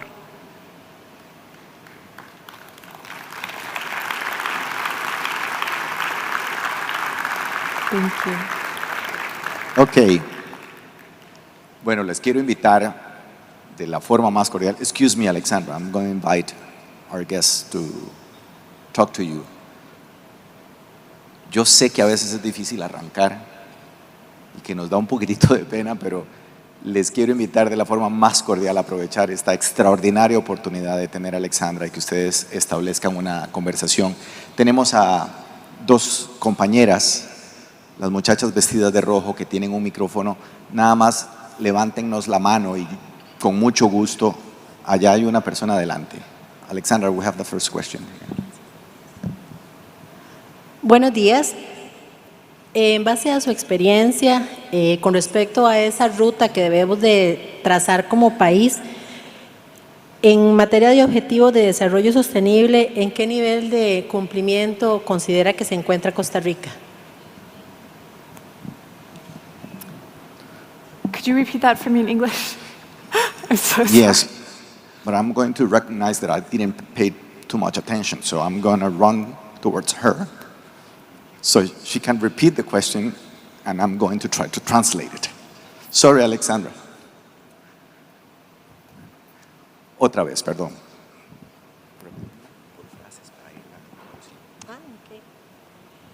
Según su opinión, According to your opinion, en base a esa ruta que debemos trazar, on base of that route that we have to trace, en materia de desarrollo sostenible, in terms of sustainability? ¿en qué nivel se encuentra Costa Rica?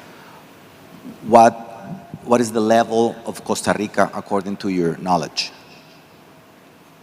So, On the route that you have explained that we have to follow in order to reach environmental balance, where do you place, how do you rate Costa Rica? well, when I was living here, working with Marviva from 2007 to 2009, it was a wonderful opportunity for me to better understand all of the things that Costa Rica has done really well and some of the challenges that Costa Rica has to face in order to be able to ensure that we're rebuilding this extraordinary resource that is the natural environment in Costa Rica. There are a lot of challenges, I think, for any country when it comes to balancing government, industry, and natural resources. I remember one of the projects that we were working on at Marviva was to make boats available to the park rangers at Isla de Coco, for example, because they didn't have boats.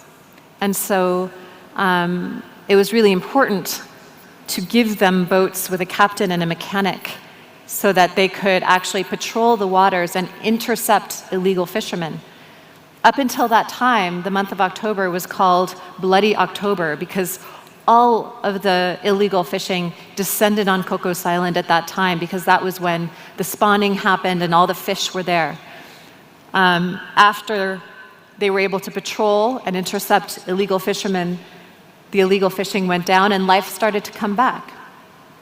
What was interesting to me about that, though, wasn't just that resources were deployed and changed the outcome for a place like Cocos Island, but that in the communities where Marviva was engaging local communities, the children started to aspire to become environmental protectors, like the captain of the boat.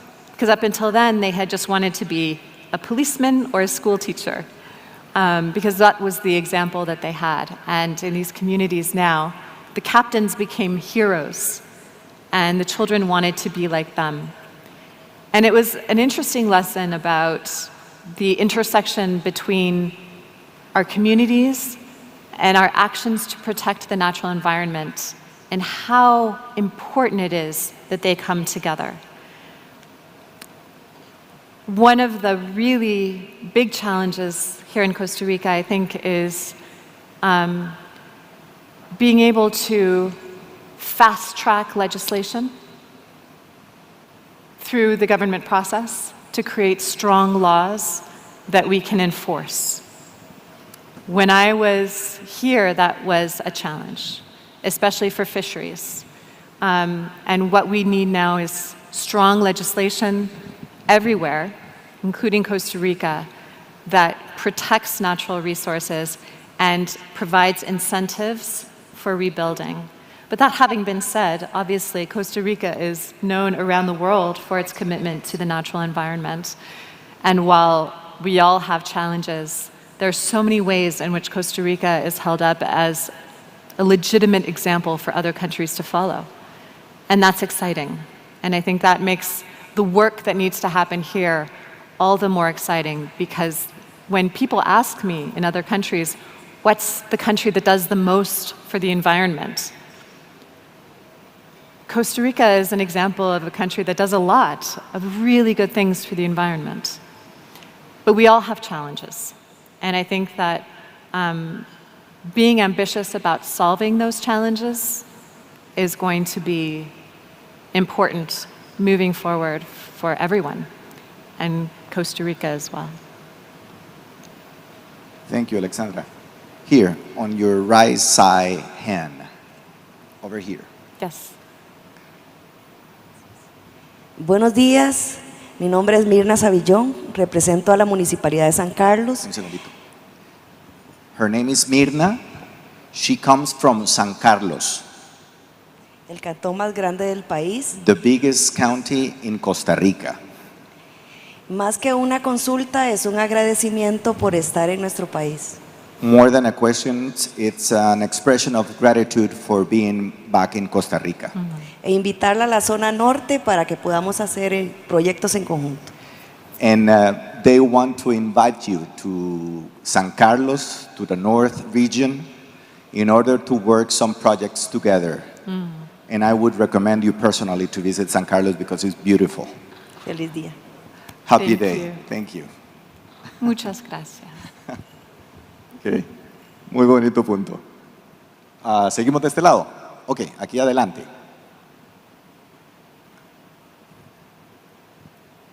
Hi, good morning.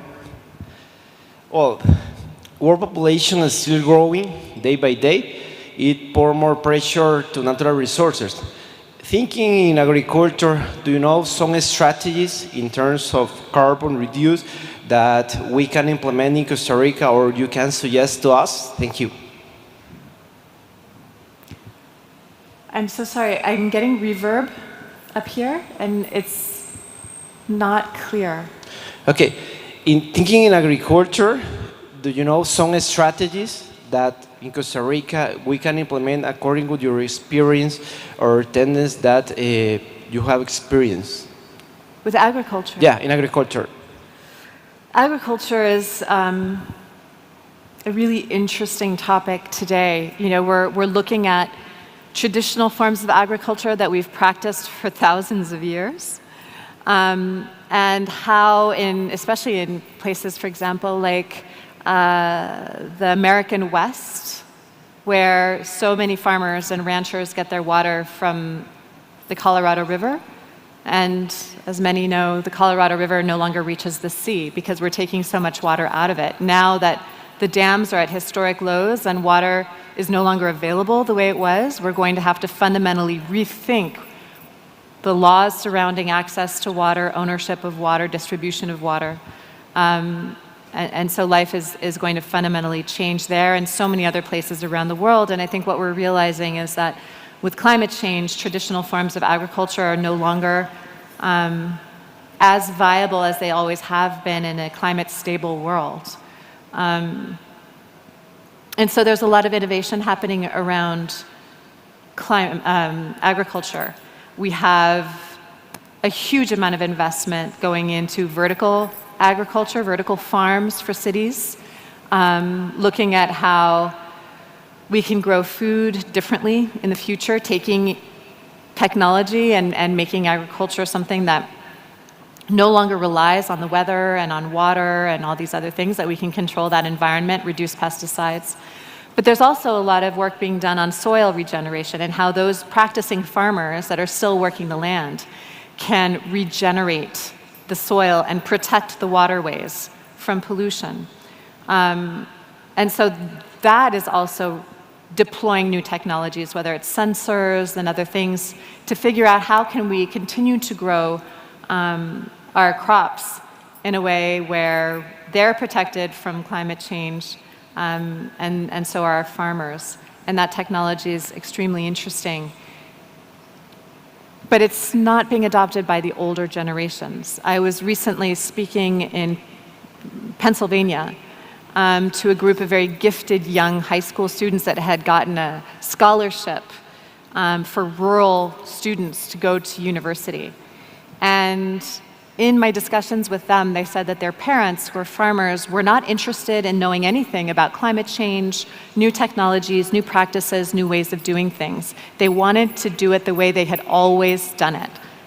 And their kids were so concerned because they saw what was happening. They saw climate change coming. They saw all of this change coming with zero desire to change practices on the farm by their parents. And so their goal was to go into agricultural technology and innovation and then take that knowledge back to the communities and try to help the older generation to implement those ideas and those strategies and those new technologies. So I think that there is change in the rural communities as well, coming from the youth. not necessarily coming from the older generations. But with climate change, whether it's on land or in the ocean, the patterns that we've depended on for so long are fundamentally shifting, and we can't rely on them anymore. And so if we want to be able to continue growing food into the future, we have to design new tools, and we have to convince people to deploy them. There's an interesting farm in Austria, and it is a farm where the farmer bought the land for next to nothing because it is on a steep slope, and traditional farming couldn't farm that steep slope. It's also the farm that gets fined the most amount of money in Austria for not doing things the way the regulations require you to do them. And yet this farm is permaculture, it uses 0 pesticides, and it is more productive than any other farm in Austria. So it's clear that we can do things differently and create more prosperity out of abundance. We don't have to do things the way we've always done them, which has led us to where we are today. And I think that we'll see those new technologies and those new ideas and those new efforts accelerate very rapidly over the next 10 years as the impacts of climate change and as our young people get older and move into positions of authority and all of these things take their place. I think we'll see huge amounts of change in agriculture, which requires us to have an open mind, but I think is actually pretty exciting at the same time, because we want to protect our farmers like we want to protect our fishermen, but in order to do that, we have to ensure abundance. And in order to ensure abundance, we have to change how we do things and embrace that as our ultimate objective. I hope that answered your question. Thank you, Alexandra. We have a pretty good list of people waiting for questions, so we have here another one.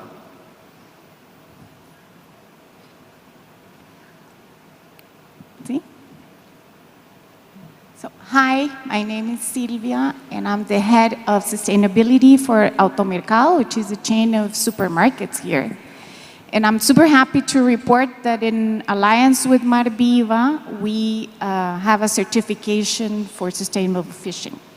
So we've been working with them for a while now.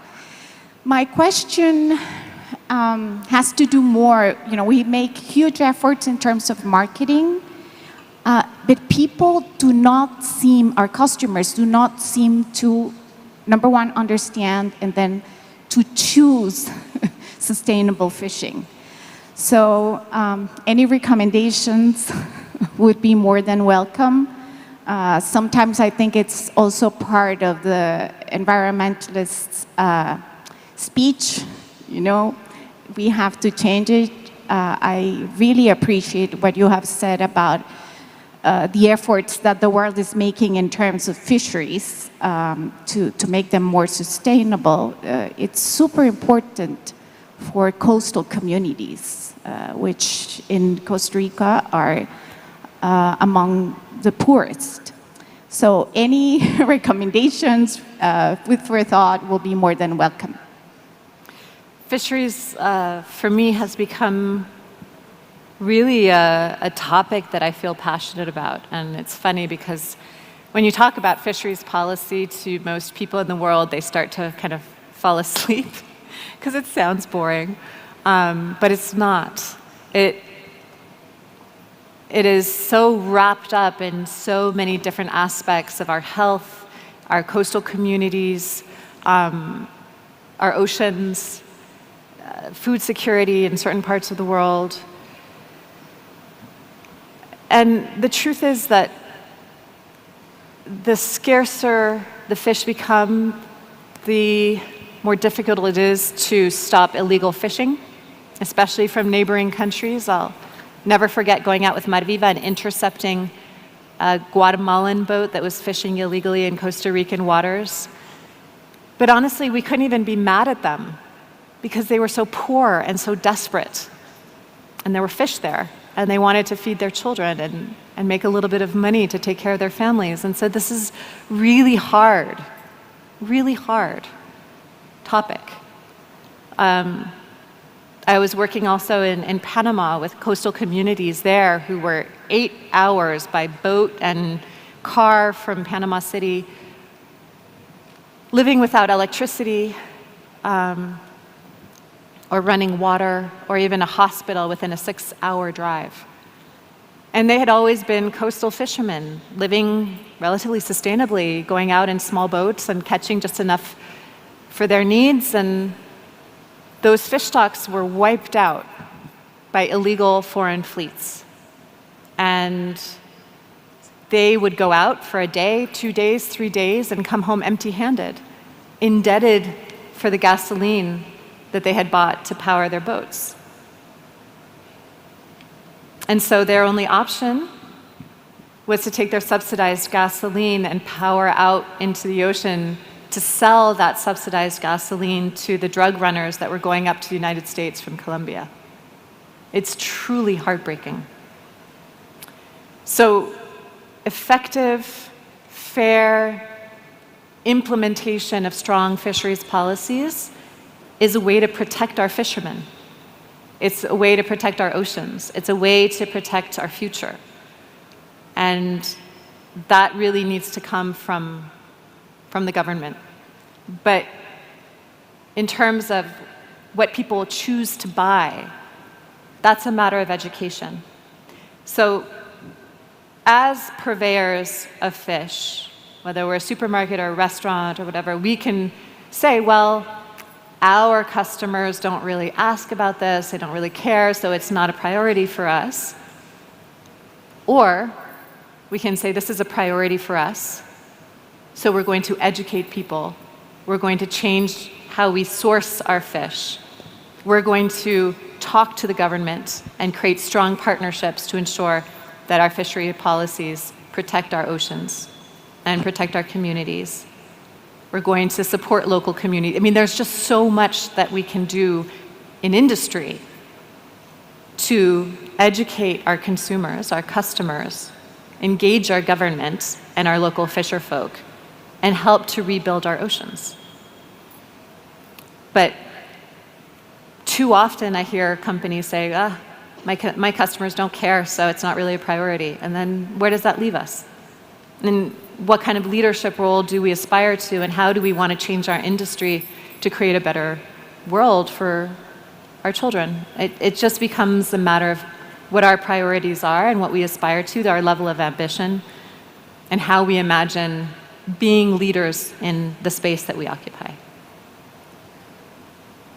Thank you. Unfortunately, we only have time for a couple more questions. Here's the next one. Good morning. First of all, thank you for your remarks. They're very inspiring. When we talk about climate change and oceans dying and loss of biodiversity, they feel and are such grand endeavors that at an individual level, it's very difficult to think that we can actually have an impact. And especially when the media, be it mainstream or social media, focuses on the trees, like you said. What would be some resources that you could provide us to counter that, where we can, instead of learning about catastrophe, we can actually learn about different initiatives and projects worldwide that are showing gains, that are being successful on their road to rebuilding the oceans, and help us stay motivated and hopefully hopeful? That's a question that I hear a lot, and it's an incredibly important question because, as I mentioned earlier, our media only talks about catastrophic issues, which makes it really hard for people to take it in, and certainly creates a sense of despair that is counterproductive to action. And I always tell people that don't wait for hope to take action, because hope comes when you start taking action. And so regardless of who we are, we can start with our own circle of influence and take action there.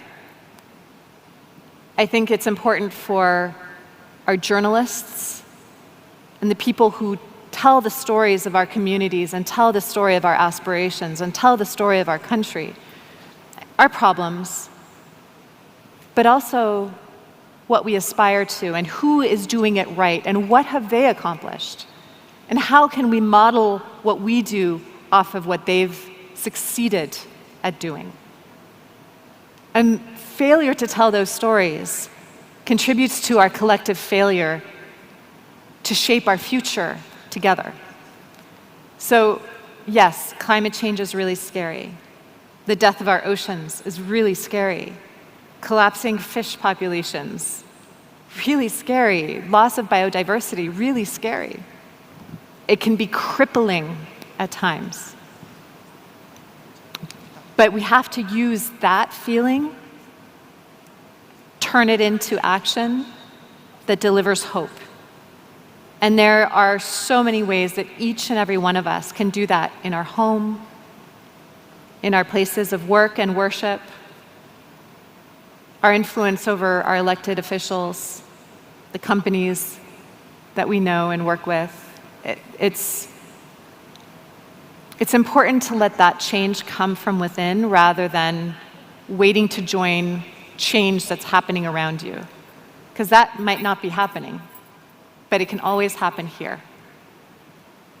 And I mean, for me, when I was living here in Costa Rica, it was impossible for me to buy a biodegradable cleaning product. Impossible. So I started making my own. Vinegar, baking soda, lemons, and that became a habit. And I felt good about it because, you know, I had pets and I didn't want to have toxic cleaning products in my home. So I made my own, and I continued to do that to this day. And that action made me feel like I was solving a problem, at least in my own home. I do that for a lot of other things too. But that is where hope comes, is when we take action. Action doesn't come from hope. Hope comes from action, regardless of the situation that we're in. And I feel like as we move forward over the course of the next very critical few years, critical. I mean, we could lose 90% of our corals by 2030. Done. It's terrifying, right? There's real change happening right now that is absolutely terrifying. If you read the IPCC report, you just want to hide under your bed. But there's also extraordinary opportunity to create change. And whatever way we can be part of it is going to fill us with a sense of purpose that grows every day and makes us feel less despondent about what's happening because we are experiencing positive change in our lives, in our personal lives, with our children, with our communities, in our places of work. And that's exciting. And I think as an individual, as an emotional individual facing these problems, that's the most important thing that we can do. And hold each other accountable. Thank you, Alexandra. I think we have one more question. We have 3.5 minutes left. One more, over here. Okay. Thank you. Good morning. I want to start by saying that you are a very inspiring woman, and I want to thank you personally, and I guess on behalf of many girls and women around the world for being who you are. It's an honor to share this room with you. There's a lot of issues going on right now: plastic pollution, climate change, loss of biodiversity, so many. Could you, if you could think of, could you make a top 3 of the main issues humanity should be tackling right now, or a top 5? What issues should be our priority? And also, if possible, could you name or could you tell us who do you think are the main responsibles, or who are the main actors to bring change? I know change is in each of us, but there's more power in some sections or sectors of the world. So who do you think are these main actors for change? Thank you so much. Thank you. Well, I think climate change is our number one problem that we need to address. It probably occupies the top 5 slots, actually. It's that big a deal because it impacts everything else. And all the scientists that I know will tell you that climate change is the most critical issue that we have to solve above and beyond anything else, because climate change is impacting everything else. And so we need strong legislative, industrial, and community action to tackle that. Because our world as we know it is at stake. Like, it's existential. And the ways that we do that, whether it's through investment, right now, we're working on our seaweed study for carbon sequestration and creating a voluntary carbon protocol for seaweed farming. And that has attracted so many banks, investment companies, who want to ask us about where they can find blue carbon investments and what they can do to be able to offset their own carbon footprints by investing in ocean restoration. So there's a lot of new ways that we can address climate change by scaling new things like seaweed farming. That's exciting. So I think that is both the greatest threat, but within it is an opportunity to fundamentally change our society and how we do things to create a really better world with, stewards and stewardship being preferred over exploitation, and where we compensate people for their contribution, and where we are able to address a lot of the failings of our society that we've never done before. So climate change would be number one. I think after that, in the oceans, we're looking at loss of coral reefs, plastic pollution, overfishing, just to name a few. On land, we have the agricultural problem. We have water scarcity that's increasing because of climate change. There's a lot, urban environments, pollution. But I think what emerges as our great opportunity is, as I said before, using this moment in time to create a vision of where we want to go. Because it's hard to get to a better place if you don't know where you want to go. And if we use that opportunity to create that vision together, rather than just talk about our losses all the time, which creates a self-fulfilling prophecy, but if we use this moment to imagine what that world looks like and how we get there, what are the technologies, what are the platforms, how do we engage and scale and invest, then we have a very unique opportunity to truly change the outcome. And that is available to us today, now, not 10 years from now. It's available now. And we saw how we can change when we have to with COVID. After COVID, no one's going to be able to tell me that we need 10 or 20 years to create change. When we saw everybody create change in a year, massive change. We need to deploy our resources and our ingenuity now to address climate change and other things as if they were as existential as COVID was. And then we can do anything. And now we all know what an exponential curve is. Well, by 2030, we're reaching more existential curves. dying oceans, loss of biodiversity, climate change, all of those things. How do we act now with urgency to prevent those exponential curves? Or better yet, to create an exponential curve that goes up rather than one that goes down.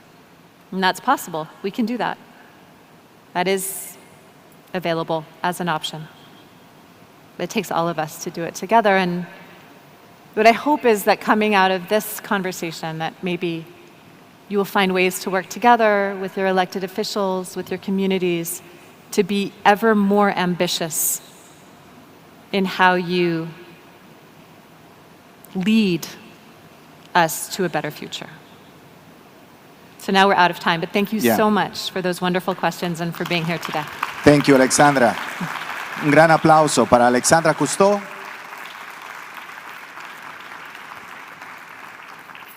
Thank you very much. Un fuerte aplauso, de verdad, que muestre nuestra gratitud, nuestra calidez como pueblo, por el tiempo y por todo este conocimiento y experiencia que ha compartido con nosotros. Gracias, Alexandra. Don Federico Odio, ¿me acompaña usted para agradecerle a nuestros invitados como cierre de la actividad?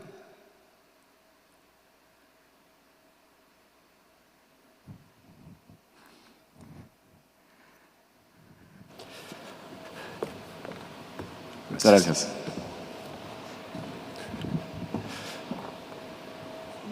Bueno, les agradezco profundamente, primero que estén, los que están presenciales, que hayan sacado el tiempo, los que están virtuales también, para hacer este tipo de compromiso y estar dispuestos a invertir 3 horas valiosas escuchando y comentando estos temas.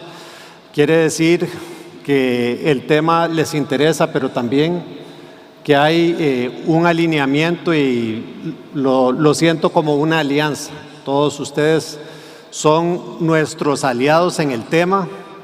Entonces, primero que nada, un profundo agradecimiento por sacar el espacio y por venir a acompañarnos hoy a hablar de estos temas. De lo que mencionaron los speakers, tanto la señora Brown como Alexandra, queda claro que estamos en un momento de cambio. Queda claro que lo que funcionaba en el pasado ya no es suficiente. Queda claro que tenemos que cambiar, que movernos y reimaginar, y por eso me resonó tanto con este concepto de reimaginar una nueva forma de llevar y de orientar nuestro negocio, una forma que nos haga mantener y seguir siendo, en nuestro caso, el banco sólido y rentable, pero una forma que también nos enseñe y nos obligue a tener conciencia, a medir lo que estamos haciendo tanto en la parte ambiental como en la parte social. Y yo creo que esto, pensando en el equipo, las 5,000 personas que tenemos, la cultura nuestra, va a ser una inspiración. La organización se va a inspirar para reimaginarnos una nueva forma de hacer las cosas y de abordar los problemas. Gracias por acompañarnos, por compartir esta aspiración, y les deseo una excelente tarde a todos. Que la pasen bien. Federico, muy amable. Encantado. A quienes nos acompañan aquí en el centro de convenciones, no se me muevan para darles una última instrucción. Pero para quienes nos acompañan a través de las redes sociales de BAC, Credomatic, del Facebook y de YouTube, les queremos agradecer muchísimo, muchísimo que nos hayan acompañado. Esta charla o estas charlas quedarán expuestas aquí para que las compartan, para que las repasen y para que inviten a sus amigos, a sus amigas, a sus familiares, a personas que ustedes sepan que les interesa de lo que hemos hablado hoy, y podamos promover un poco más esto de la sostenibilidad en nuestro país, en nuestras vidas. Así que hasta sus hogares o hasta sus oficinas, muchísimas gracias, y de parte de BAC Credomatic, que disfruten de un muy buen día. Hasta luego.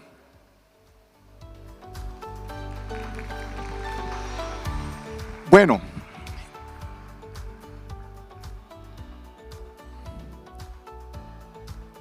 Ya, estoy fuera del aire. Ok, ahora me pueden poner luz en el salón, por favor. ¿Luz en el salón? Gracias. Bueno, lo que les quería anunciar es que